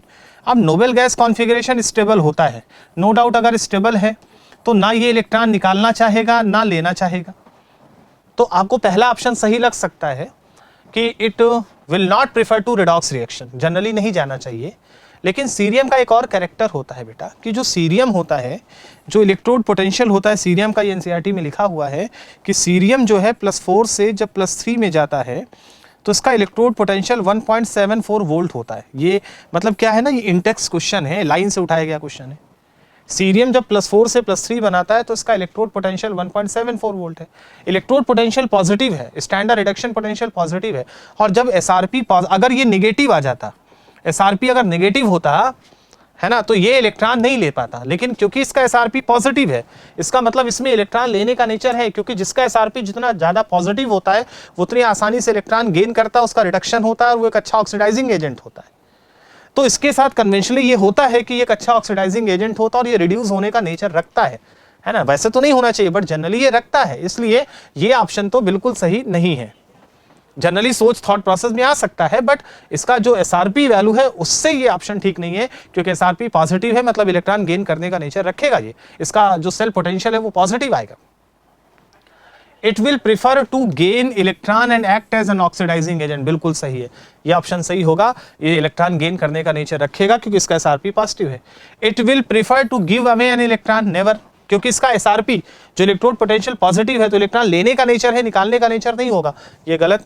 It act as both, ये भी गलत, केवल एक होगा क्या, ऑक्सीडाइजिंग एजेंट की तरह बिहेव करेगा। तो ये लैंथेनाइड में सीरियम की कैरेक्टरिस्टिक्स है और ये कॉन्फ़िगरेशन है, उसको लेके काफ़ी अच्छे से इस क्वेश्चन को बेटा फ्रेम किया गया है। तो बहुत ध्यान से इस क्वेश्चन को समझना है और ये इस क्वेश्चन का आंसर है। एक बार आपको जाके सीरीज देखनी पड़ेगी और फिर आपको सही तरीके से समझ में आएगा।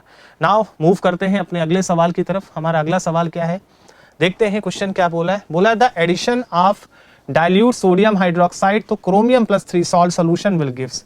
ये भी एक रिएक्शन है, क्रोमियम की प्रॉपर्टी है। आपको देखने को मिलेगा कि जब क्रोमियम की रिएक्शन स्ट्रॉन्ग एल्कली से कराते हैं जैसे सोडियम हाइड्रोक्साइड से, तो ये हमें क्रोमियम हाइड्रोक्साइड बना के दे देता है, क्रोमियम हाइड्रोक्साइड। और क्रोमियम हाइड्रोक्साइड का हमें प्रेसिपिटेट मिल जाता है। बेसिकली जो डी ब्लॉक मेटल्स होते हैं, डी ब्लॉक के जो मेटल आयंस होते हैं वो सोडियम हाइड्रोक्साइड के साथ रिएक्ट करके कलर्ड प्रेसिपिटेट बनाते हैं। आयरन भी देता है, क्रोमियम भी देता है, मैंगनीज भी देता है, ये कलर्ड प्रेसिपिटेट देते हैं। तो क्रोमियम +3 सोडियम हाइड्रोक्साइड के साथ रिएक्ट करके प्रेसिपिटेट बनाता है और यहाँ पर ये प्रेसिपिटेट क्रोमियम हाइड्रोक्साइड बनाएगा। तो बोला सोल्यूशन ऑफ क्रोमियम, नो, क्योंकि क्रोमियम का हाइड्रोक्साइड जैसे एल्कली मेटल का जो हाइड्रोक्साइड होता है, सोडियम हाइड्रोक्साइड, पोटेशियम हाइड्रोक्साइड, ये सब वाटर सॉल्युबल है, लेकिन डी ब्लॉक के जो हाइड्रोक्साइड होते हैं वो कलर्ड होते हैं और वाटर इनसॉल्युबल होते हैं। तो यहाँ तो बोल रहा है सोल्यूशन ऑफ, नो, सोल्यूशन का मतलब ये तो सॉल्युबल होगा, ऐसा होगा नहीं। प्रेसिपिटेट ऑफ दिस, प्रेसिपिटेट बनता बट इसका नहीं बनता, प्रेसिपिटेट क्रोमियम हाइड्रोक्साइड का बनता है। प्रेसिपिटेट ऑफ दिस, नो, तो कौन सा ऑप्शन सही है, फोर्थ, क्रोमियम हाइड्रोक्साइड का बेटा ये प्रेसिपिटेट बनाता है। तो डायरेक्ट रिएक्शन है, प्रॉपर्टी है कि जो डी ब्लॉक के मेटल कैटायंस होते हैं वो एल्कली के साथ रिएक्ट करके कलर्ड प्रेसिपिटेट बनाते हैं, भारी कलर्ड प्रेसिपिटेट का फॉर्मेशन करते हैं। तो ये उसकी प्रॉपर्टी से उठाया गया सवाल है। नाउ चलते हैं अगले सवाल की तरफ। ये सवाल क्या कह रहा है, ये क्वेश्चन कह रहा है the set having ions which are coloured and paramagnetic both. इनमें से कौन सा आयन है जो कलर्ड भी है और पैरामैग्नेटिक भी है। अब दो बातें हैं, कलर्ड, अगर कोई चीज कलर्ड है, देखो कोई चीज अगर कलर्ड है तो उसमें एक तो अनपेयर्ड इलेक्ट्रॉन होना चाहिए और अनपेयर्ड इलेक्ट्रॉन होता है तो डी ट्रांजिशन होता है। स्पेशली डी ब्लॉक के एलिमेंट में डी ट्रांजिशन के कारण कलर आता है। एक डी से दूसरे डी में ट्रांजिशन होता है, T2G से EG में, EG से T2G में, डी ट्रांजिशन के कारण कलर आता है। मतलब अनपेयर्ड इलेक्ट्रॉन्स होगा तो कलर आता है। डी में बेसिकली डी सबशेल में अनपेयर्ड इलेक्ट्रॉन होना चाहिए। और दूसरा, अगर अनपेयर्ड इलेक्ट्रॉन होता है तो पैरामैग्नेटिक भी होता है, मैग्नेटिक कैरेक्टर। मतलब कुल मिला के ये दोनों प्रॉपर्टी तभी आएगी जब डी में अनपेयर्ड इलेक्ट्रॉन होंगे। डी में अगर अनपेयर्ड इलेक्ट्रॉन होंगे तो ये कैरेक्टर आएगा। तो अब आपको यही देखना है और ये आयंस दिए हैं तो बस कुछ नहीं, आपको देखना है कहाँ अनपेयर्ड बच रहा है। जैसे पहला ऑप्शन है कॉपर +2, कॉपर +2, कॉपर का एटॉमिक नंबर होता है 29, कॉन्फ़िगरेशन होगा आर्गन। वैसे तो होता है 3d10 4s1, बट 2 इलेक्ट्रॉन निकल गया तो 3d9। अब यहाँ डी में एक अनपेयर्ड बचेगा तो ये तो ऑप्शन है। दूसरा क्या है, क्रोमियम +3, क्रोमियम का एटॉमिक नंबर होता है 24, एक जनरल कॉन्फ़िगरेशन होता है argon 3d5 4s1, but 3 electron निकल गए तो बचेगा क्या, आर्गन 3d3, ये बचेगा। तो 3 अनपेयर्ड डी में यहां भी बचेंगे। और तीसरा ऑप्शन कौन सा है, स्कैंडियम +1, स्कैंडियम का एटॉमिक नंबर 21, ये होता है आर्गन और ये होता है 3d1 4s2। तो एक इलेक्ट्रॉन निकला है तो वो तो बेटा 4s से निकलेगा, डी से तो निकलेगा नहीं। तो ये कॉन्फ़िगरेशन बचेगा 3d1 एंड 4s1, है ना, ये कॉन्फ़िगरेशन ये बचेगा। लेकिन अभी भी डी में एक अनपेयर्ड इलेक्ट्रॉन बचेगा, तीनों में अनपेयर्ड बच रहे हैं। तो मतलब ये कलर्ड और ये तीनों ही आयन कलर्ड और पैरामैग्नेटिक होंगे। इसका पहला ही करेक्ट आंसर होगा। बाकी में आप अगर फाइंड करेंगे तो आपको इलेक्ट्रॉन नहीं मिलेंगे अनपेयर्ड, कोई ना कोई ऐसा होगा, हो सकता है तीनों में ना मिले या हो सकता है किसी एक में भी ना मिले, तो पेयर तो नहीं बन पाएगा। इसलिए पहला ऑप्शन ही करेक्ट ऑप्शन है। फिर चलते हैं बच्चे अगले सवाल की तरफ। हमारा अगला क्वेश्चन क्या है, ये है आपके सामने सवाल। इस क्वेश्चन को ध्यान से देखना है। चलिए देखते हैं सवाल क्या कह रहा है। देखने से लग रहा है कि ये भी पोटेशियम डाइक्रोमेट आपको दिख रहा है, तो डी ब्लॉक की रिएक्शंस है, उसी को लेकर सवाल बेटा यहाँ पे बनाया गया है। बहुत अच्छी रिएक्शंस, देखते हैं क्या कह रहा है। सबसे पहली रिएक्शन है कि पोटेशियम डाइक्रोमेट, सल्फ्यूरिक एसिड और सोडियम क्लोराइड की रिएक्शन कराई गई। इससे प्रोडक्ट ए बना और साइड प्रोडक्ट बना। ये बहुत अच्छी रिएक्शन है। बेसिकली ये रिएक्शन आप पढ़ते हैं क्रोमिल क्लोराइड टेस्ट में। जो आयनिक क्लोराइड्स होते हैं वो पोटेशियम डाइक्रोमेट के साथ क्रोमिल क्लोराइड टेस्ट देते हैं। जो एक क्रोमिल क्लोराइड यहाँ पे बनता है, ऑरेंज कलर का एक कंपाउंड बनता है। कब, जब जो कंपाउंड है आयनिक कंपाउंड हो जिसमें Cl- आयन हो, है ना, आयनिक होना चाहिए। Halides ionic, chloride of ionic compound, sodium potassium होना चाहिए। अब ये नहीं कि अगर बेंजीन के साथ Cl जुड़ा है तो वो नहीं देगा, क्योंकि वो कोवेलेंट क्लोराइड है, आयनिक क्लोराइड होना चाहिए। और आयनिक क्लोराइड जब पोटेशियम डाइक्रोमेट के साथ एसिडिक मीडियम में रिएक्शन करता है तो बेटा एक कंपाउंड बनता है क्रोमिल क्लोराइड, CrO2Cl2। ये क्रोमिल क्लोराइड बनता है। बड़ी अच्छी रिएक्शन है। क्रोमिल क्लोराइड टेस्ट भी कहा जाता है, क्लोराइड आयन की टेस्टिंग के लिए टेस्ट यूज होता है। आयनिक क्लोराइड में हम पोटेशियम डाइक्रोमेट डालते हैं तो क्रोमिल क्लोराइड मिलता है। That means A is a chromyl chloride, right. दूसरा है कि जो ए है उसकी रिएक्शन NaOH से करा रहे हैं, है ना। अब आपको देखना है कि जब क्रोमिल क्लोराइड सोडियम हाइड्रोक्साइड से रिएक्शन करेगा तो सोडियम हाइड्रोक्साइड से रिएक्शन करके क्या बनाएगा। तो होता क्या है कि जो क्रोमिल क्लोराइड है CrO2Cl2, ये जो है सोडियम हाइड्रोक्साइड से बेटा जब रिएक्शन कराता है तो सोडियम क्रोमेट बनाता है Na2CrO4। ये भी आपको पता होना चाहिए। It form the sodium chromate, ये सोडियम क्रोमेट का फॉर्मेशन करता है। और जब फिर ये मतलब ये जो कंपाउंड है ये आपका B है, ठीक है।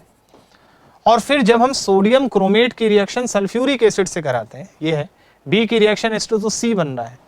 तो ये भी बहुत अच्छी रिएक्शन है कि जब हम सोडियम क्रोमेट लेते हैं Na2CrO4, जाके देखिएगा रिएक्शन बहुत अच्छी रिएक्शन है, H2SO4 प्लस हाइड्रोजन परऑक्साइड की प्रेजेंस में, तो यहाँ पे CrO5 बनता है, क्रोमियम पेंटाऑक्साइड। ये बहुत ही अच्छा सवाल है कि यहाँ पे कंपाउंड ये बनता है CrO5 बनता है, ब्लू कलर का CrO5 बनता है ना। क्रोमियम पेंटाऑक्साइड बनता है जिसका बटरफ्लाई स्ट्रक्चर होता है CrOO, यहाँ से O, ये O और इस तरह से। ये बहुत ही अच्छी रिएक्शन है। 3 स्टेप में आपसे रिएक्शन ही डायरेक्ट पूछा जा रहा है, यानी कि जो कंपाउंड प्लस यहाँ पे एक साइड प्रोडक्ट बन रहा है तो प्लस एक साइड प्रोडक्ट बनेगा, मतलब ये वाला कंपाउंड जो है वो C है। तो A B C पता चल गया आपको, है ना। तो A क्या है, B क्या है, C क्या है, ठीक है। अब इसमें आपसे ये क्वेश्चन जो है वो यही पूछ रहा है कि A क्या बनेगा, B क्या बनेगा, C क्या बनेगा। तो आपने बता दिया A क्या होगा, B क्या होगा, C क्या होगा। आपको ऑप्शंस दिए जा सकते हैं, आइडेंटिफाई करने के लिए कहा जा सकता है कि A क्या है, B क्या है और C क्या है। तो आप इस तरह से बता सकते हैं। तो चलिए बच्चों चलते हैं अगले सवाल की तरफ। हमारा अगला सवाल क्या है, ये क्वेश्चन है। और अगर आप आइए यहाँ क्वेश्चन देखते हैं क्या कह रहा है। यहाँ पे कुछ रिएक्शंस दी है। A KOH की प्रेजेंस में ऑक्सीडाइज होकर एक कंपाउंड बनाता है जो B, जो ग्रीन कलर का है। B HCl के साथ ट्रीट करने पर, एसिड के साथ ट्रीट करने पर C बनाता है जो पर्पल है। और C जो है Ki और H2O के साथ रिएक्ट करके A और D फिर से बना रहा है। तो आपको आइडेंटिफाई करना है कि in the above sequence A D क्या होगा। मतलब आपको ये बताना है कि ये A क्या होगा और ये D क्या होगा। अच्छा, यही वाला A यहाँ पर भी है। तो अब इस रिएक्शन को जरा ध्यान से देखो।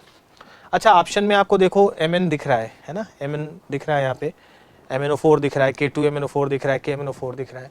तो कुछ हम आइडिया भी लगा सकते हैं। जैसे बोल रहा है कि B जो है वो ग्रीन है। अब जैसे पोटेशियम के 2 कंपाउंड है, एक है आपका KMnO4 और पोटेशियम परमैंगनेट, और एक होता है K2MnO4, इसको बोलते हैं पोटेशियम मैग्नेट। अब इसमें हमें पता है कि इसका कलर जो है वो पर्पल होता है और इसका कलर ग्रीन होता है ना, ये है। तो बेसिकली अगर आप ध्यान से देखिए तो थोड़ा बहुत आइडिया मिल जाता है। और यहाँ पर ये कंपाउंड, मतलब एक कंपाउंड A है जो ऑक्सीडाइज हो रहा है बेस की प्रेजेंस में, और बेस की प्रेजेंस में ऑक्सीडाइज होकर एक ग्रीन कलर का कंपाउंड बना रहा है। तो बेसिकली A जो है वो मैग्नीज का ही कोई कंपाउंड होगा और वो हमें कंपाउंड B दे रहा है। तो आपको आइडेंटिफाई कैसे करोगे, क्योंकि ये ग्रीन बन रहा है, मतलब ये कंपाउंड K2MnO4 ही होगा, पोटेशियम मैग्नेट, और ये by oxidation of manganese compound बना है। अब मैग्नीज का किस कंपाउंड का ऑक्सीडेशन, तो एनसीईआरटी में रिएक्शन लिखी है कि जब मैग्नीज ऑक्साइड होता है MnO2 तो ये ऑक्सीडाइज होकर K2MnO4 बनाता है जो ग्रीन कलर का होता है।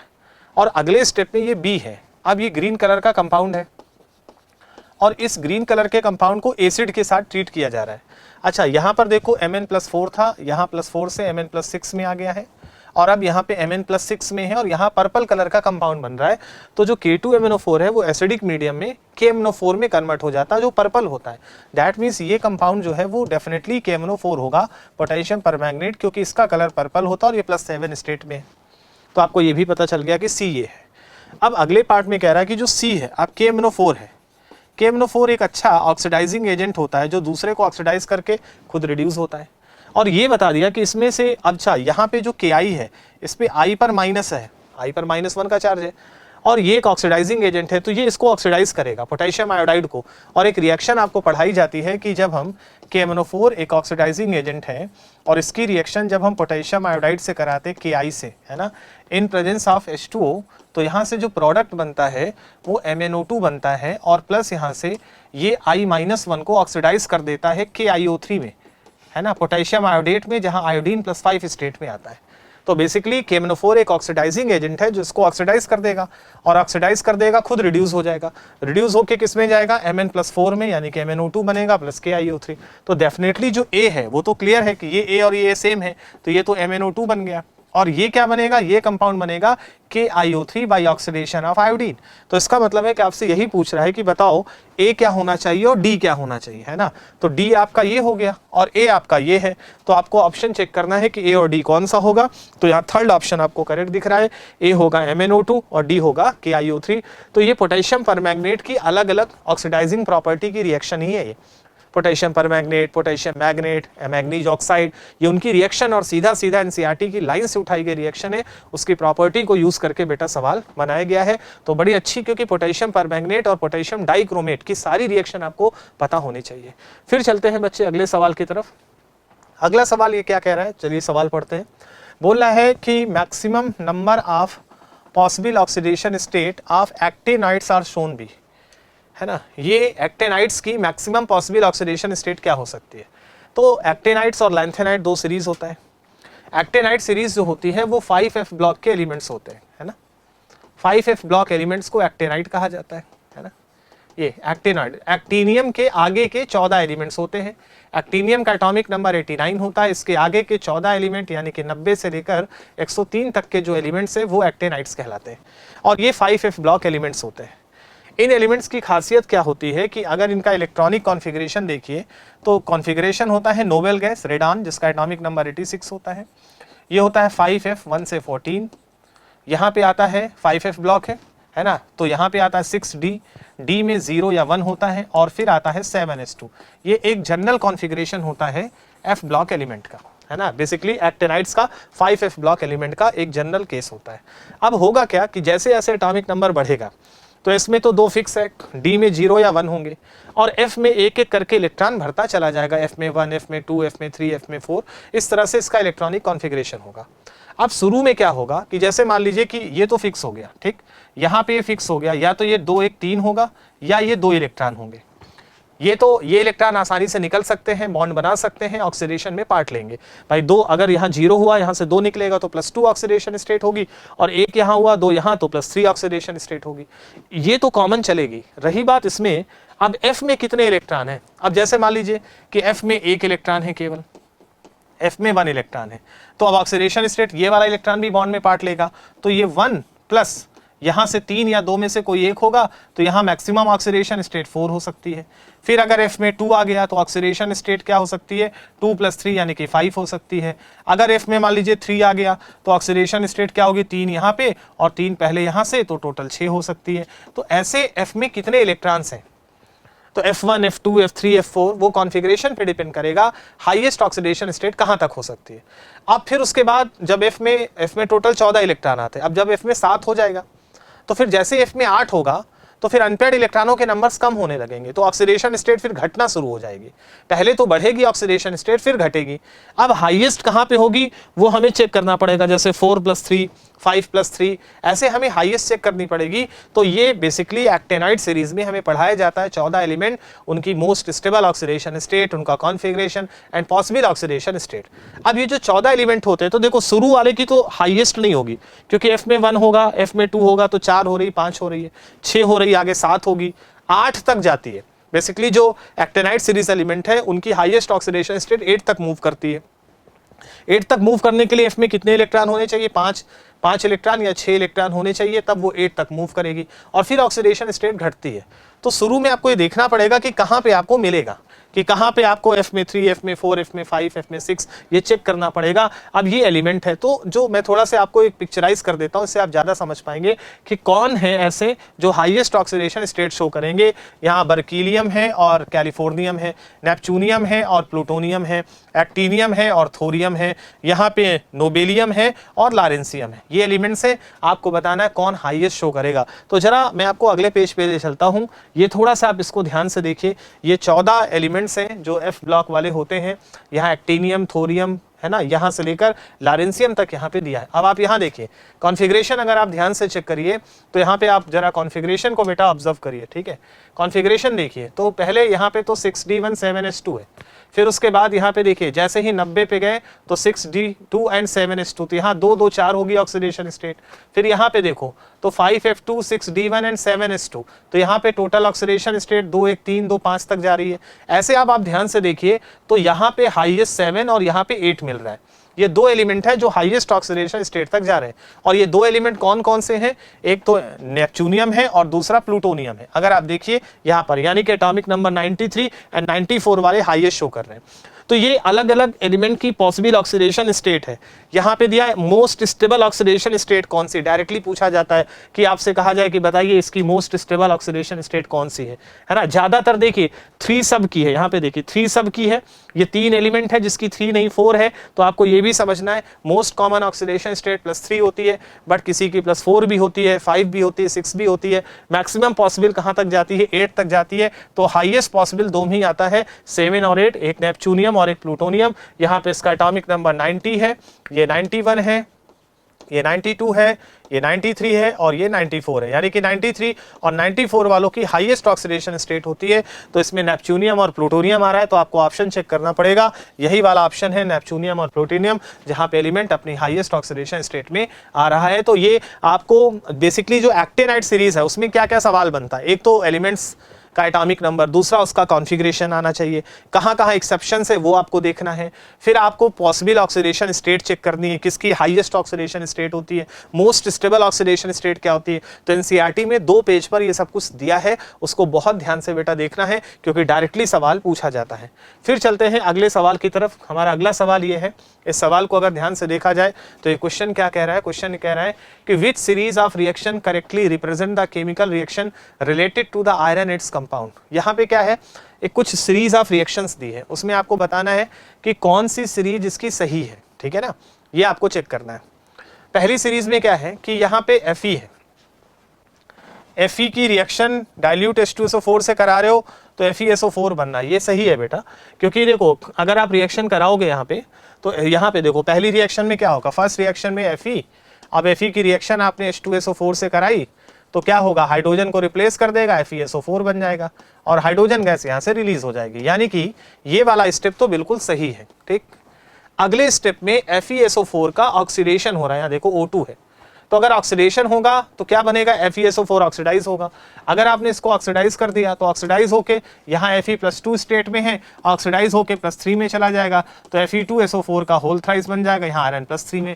तो यहाँ पे क्या बन रहा है, ये बन रहा है, तो ये भी बिल्कुल सही है क्योंकि आयरन +3 में आ जा रहा है। फिर आप इसको हीट कर रहे हो, तो जब आप इसको गर्म करोगे तो देखो जब हम आयरन सल्फेट को गर्म करेंगे तो गर्म करने पे क्या होगा कि आयरन के कुछ ऑक्साइड्स बन सकते हैं, FeO बन सकता है, Fe2O3 बन सकता है, Fe3O4 बन सकता है और प्लस यहाँ से सल्फर डाइऑक्साइड या सल्फर ट्राइऑक्साइड में से कोई एक गैस रिलीज होगी, है ना। लेकिन आयरन का ऑक्साइड बनेगा, प्योर आयरन नहीं बनेगा। यहाँ पे बोल रहा है कि डायरेक्ट गर्म करने पर प्योर आयरन बनना, मतलब ये वाला स्टेप तो गलत है क्योंकि इसके साथ साथ SO2 या SO3 बनेगी और आयरन का ऑक्साइड बनेगा। तो यहाँ पर इस जगह पर ये स्टेप आकर गलत हो जा रहा है, तो ये गलत ऑप्शन है। दूसरे में आते हैं, आयरन है, इसका ऑक्सीडेशन करा रहे हो, FeO बन रहा है, बिल्कुल सही है। ऑक्सीडेशन कराओगे तो FeO बनेगा, Fe 0 से +2 में आ गया। फिर इसकी सल्फ्यूरिक एसिड से रिएक्शन करा दिया तो FeSO4 बनेगा, ये भी सही है, बन जाएगा। लेकिन फिर से आप इसको हीट कर रहे हो, तो अगर आप हीट करोगे तो डायरेक्ट Fe नहीं बनेगा, हीट करने पर क्या बनेगा, हीट करने पर FeO बन सकता है, Fe2O3 बन सकता है, आयरन का ऑक्साइड बनेगा, ना कि आयरन बनेगा। मतलब इस जगह पर आकर ये रिएक्शन गलत हो जा रही है। तीसरा है Fe को Cl2 से ट्रीट कर रहे हो, FeCl3 बनेगा, बिल्कुल सही है, बन गया। फिर आप एयर ले रहे हो, एयर का मतलब O2 ले रहे हो, O2 ले रहे हो मतलब इसका ऑक्सीडेशन करा रहे हो। अब यहाँ पर Fe पहले से +3 स्टेट में है और यहाँ जो कंपाउंड बन रहा है वो FeCl2 बन रहा है, FeCl2 में आयरन +2 स्टेट में है, तो यहाँ तो रिडक्शन हो गया, +3 से +2 बन गया, रिडक्शन हो गया, जबकि होना ऑक्सीडेशन चाहिए और यहाँ पे रिडक्शन दिखा रहा है। इसका मतलब ये वाला स्टेप तो गलत हो गया, तो ये रिएक्शन गलत हो गई क्योंकि यहाँ ऑक्सीडेशन नहीं रिडक्शन हो रहा है। तो ये भी गलत, ये भी गलत, ये कोई ना कोई स्टेप गलत हो रहा है। और इस स्टेप में देखो तो Fe से क्या बन रहा है, Fe3O4 बन रहा है, ऑक्सीडेशन करा रहे हो, सही है, ऑक्सीडाइज होकर Fe3O4 बन जाएगा। फिर उसके बाद आप देखो यहाँ पे 0 से Fe3O4 बन गया, ऑक्सीडाइज हो गया। फिर CO से रिएक्शन करा रहे हो। अब सोचो CO क्या होता है, CO एक रिड्यूसिंग एजेंट होता है जो दूसरे को रिड्यूस करता है और खुद ऑक्सीडाइज होता है, तो रिड्यूसिंग एजेंट है, तो इसको रिड्यूस कर रहा है। अब Fe3O4 में आयरन +8/3 स्टेट में है ना, और यहाँ पर आयरन +2 स्टेट में है तो रिडक्शन ही हो रहा है, तो ये स्टेप भी सही है कि रिड्यूस करा रहा है। फिर से एक बार और CO ले लिया तो फिर से रिडक्शन हुआ, तो फिर से रिडक्शन हुआ तो आयरन 0 में चला गया, यानी कि यहाँ सारे स्टेप सही है।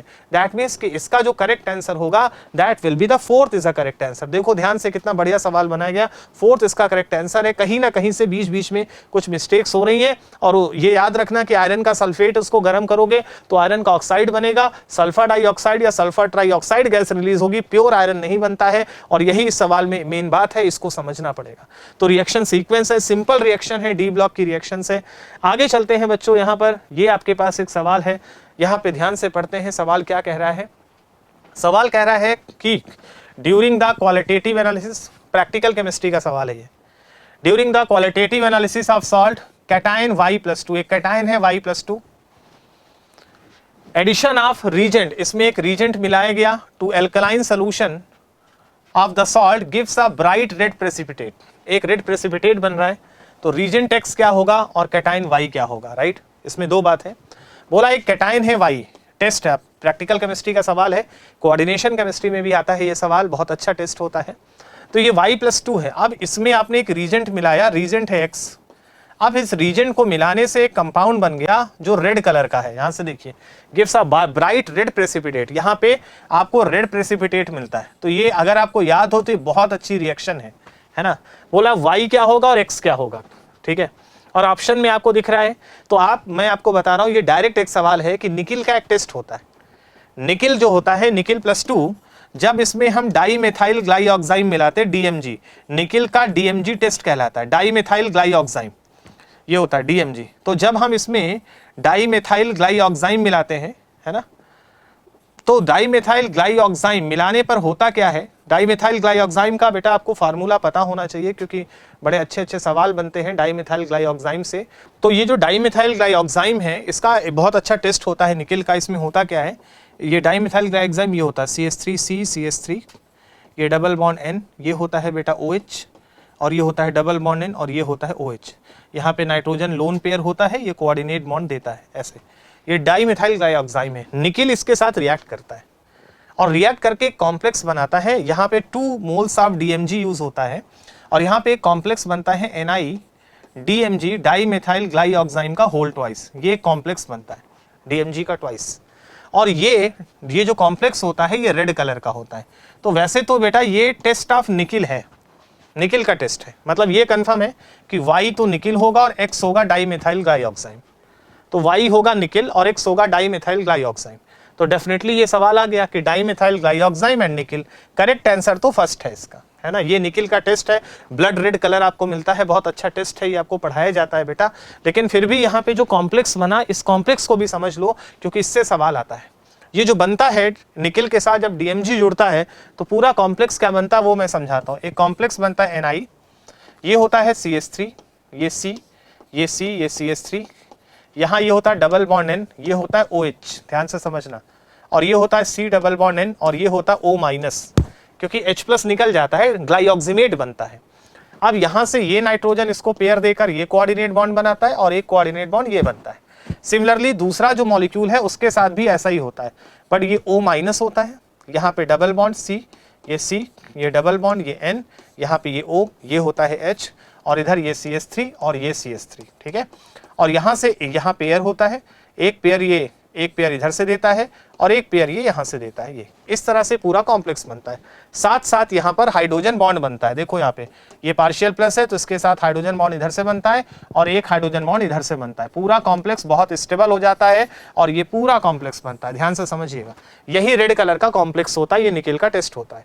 अब इसमें समझने वाली बात क्या है कि इसमें अगर आप देखो तो ये बाइडेंटेट लिगेंड है, और यहाँ एक 5 मेंबर रिंग बनती है, 1 2 3 4 5, एक 5 मेंबर रिंग ये बनती है, एक 5 मेंबर रिंग ये बनती है, 2 5 मेंबर रिंग होती है।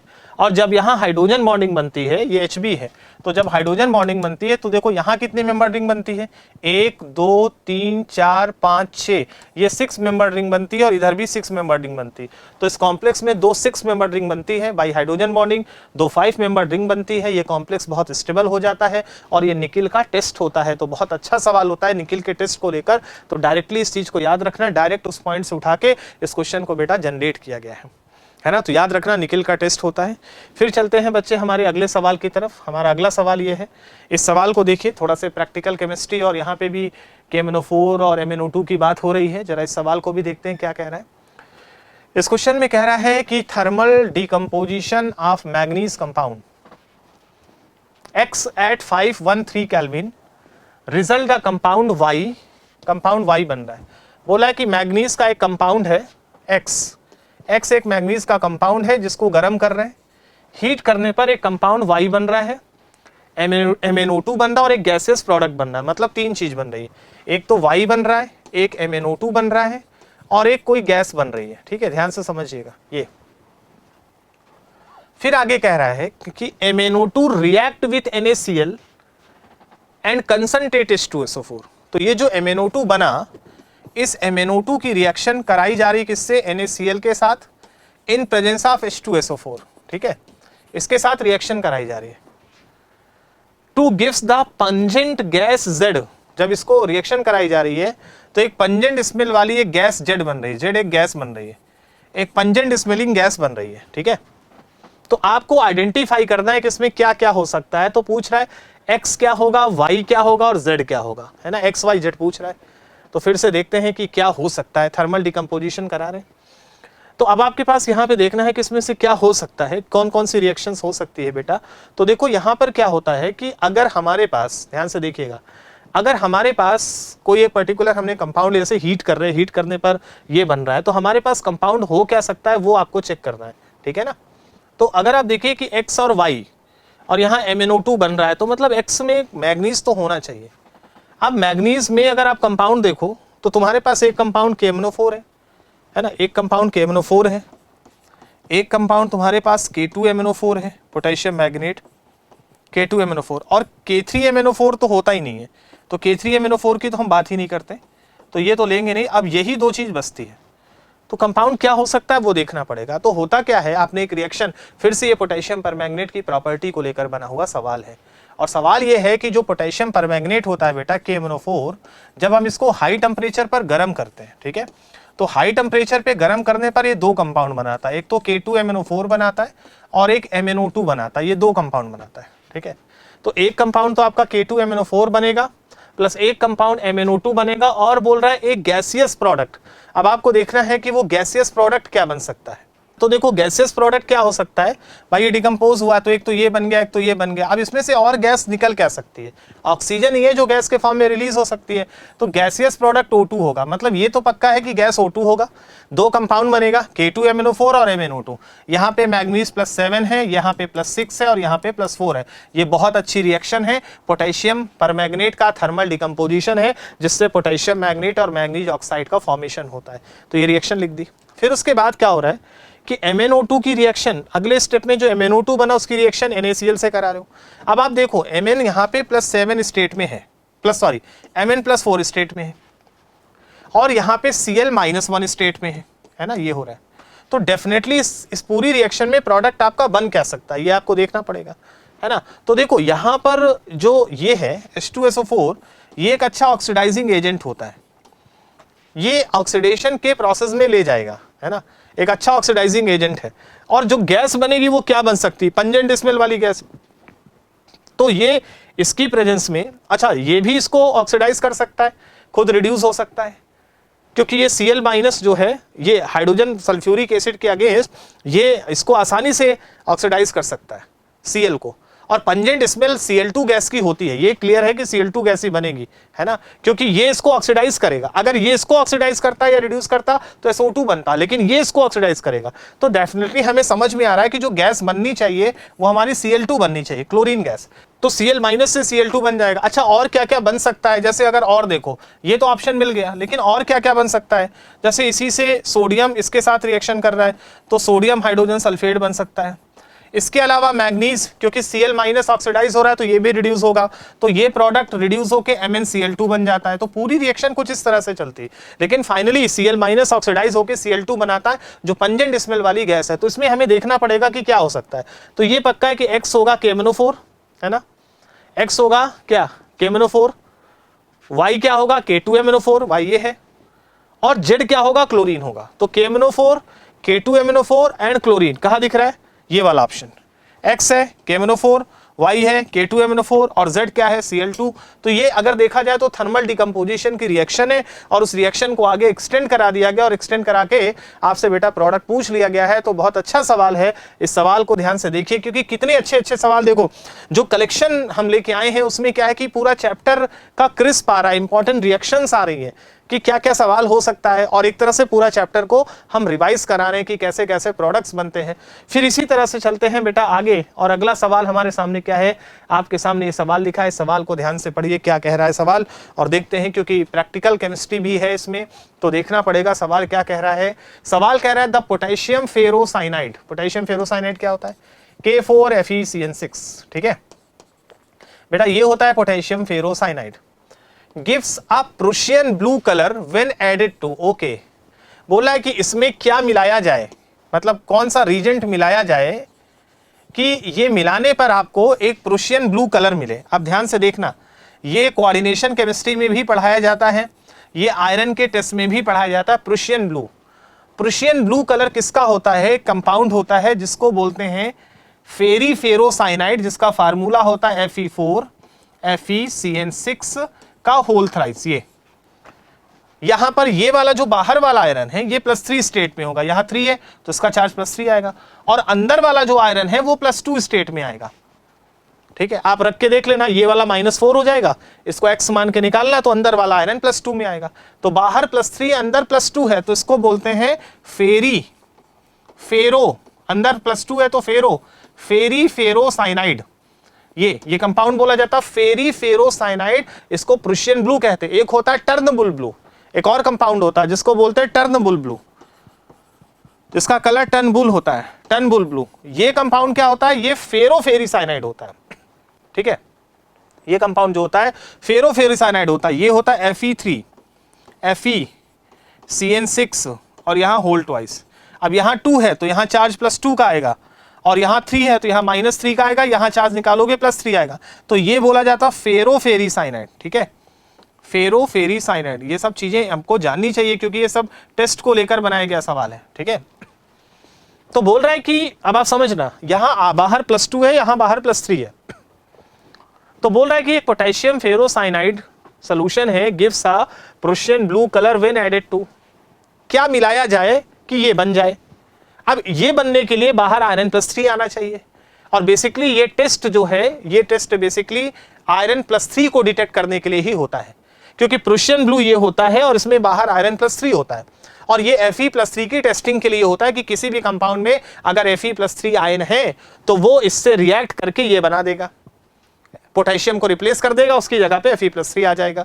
तो ये Fe+3 आयन की टेस्टिंग के लिए यूज होता है कि पोटेशियम फेरोसाइनाइड में किसी ऐसे कंपाउंड को मिलाया जाए जिसमें Fe+3 हो तो वो प्रुशियन ब्लू बना देता है। और अगर Fe+2 हो, अगर Fe+2 की टेस्टिंग करनी है ना, तो यहां पर ये क्या है, ये वाला ये बनेगा टर्नबुल ब्लू का टेस्ट होगा कि अगर Fe+2 की टेस्टिंग करनी है और Fe+3 की टेस्टिंग करनी है तो प्रुशियन ब्लू बनेगा। तो आपको ये बेसिकली Fe+3 की टेस्टिंग के लिए यूज होता है। तो मेरे हिसाब से सवाल हो गया, क्योंकि यहाँ कोबाल्ट है तो होगा नहीं, यहाँ भी कोबाल्ट है, यहाँ आयरन +2 है और यहाँ आयरन +3 है। ये बेसिकली आयरन +3 के कंपाउंड की टेस्टिंग के लिए यूज होता है। तो ये बड़ा अच्छा सवाल है और इसमें डायरेक्ट हमको समझ में आ गया कि हमारा जो करेक्ट आंसर होना चाहिए वो कौन सा होना चाहिए, 4th होना चाहिए। यहाँ पे प्रुशियन ब्लू कलर मिलेगा जब हम FeCl3 को मिलाएंगे, क्योंकि इसमें आयरन +3 है। और इस तरह से बेटा ये प्रैक्टिकल केमिस्ट्री का सवाल है, क्वालिटेटिव एनालिसिस का सवाल है, कोऑर्डिनेशन केमिस्ट्री का सवाल है। और इस तरह से बच्चों आज का जो हमारा लेक्चर था, आज की जो सीरीज थी, इस सीरीज में आपने देखा कि हमने डिस्कस किया P block, D block, F block और कुछ प्रैक्टिकल केमिस्ट्री के सवाल को। इनऑर्गेनिक केमिस्ट्री का सेक्शन हमने रखा था, इसमें जेईई मेन के जो इंपॉर्टेंट PYQ हैं, जो मिलते जुलते PYQ हैं जो पूछे जा सकते हैं। तो बेटा आज की सीरीज में हमने इसको डिस्कस किया। अगली सीरीज में हम कुछ और इनऑर्गेनिक केमिस्ट्री के चैप्टर्स लाएंगे, फिर ऑर्गेनिक की एक सीरीज हम स्टार्ट करेंगे, फिजिकल की सीरीज चली रही है। तो बच्चे हमारे साथ जुड़े रहिए। और आज का ये अगर आप क्वेश्चंस ध्यान से देखें तो 25 क्वेश्चन है, इसके थ्रू हमने चैप्टर को रिवाइज कराने की कोशिश की है बेटा। तो ये बहुत फास्ट और बहुत इफेक्टिव तरीका है चैप्टर को रिवाइज करने का। तो बच्चों आज को हम यही खत्म करेंगे, आज के लेक्चर को, आज की सीरीज की वीडियो को, और हम मिलेंगे अगले वीक में। लेकिन आप हमारे साथ जुड़े रहिए, हर हफ्ते आपको जेईई मेन और साथ साथ जेईई एडवांस दोनों तरह की वीडियोस मिलती रहेंगी। तो बच्चों हमारे साथ जुड़े रहिए। आज के लिए इतना ही, थैंक यू बच्चों।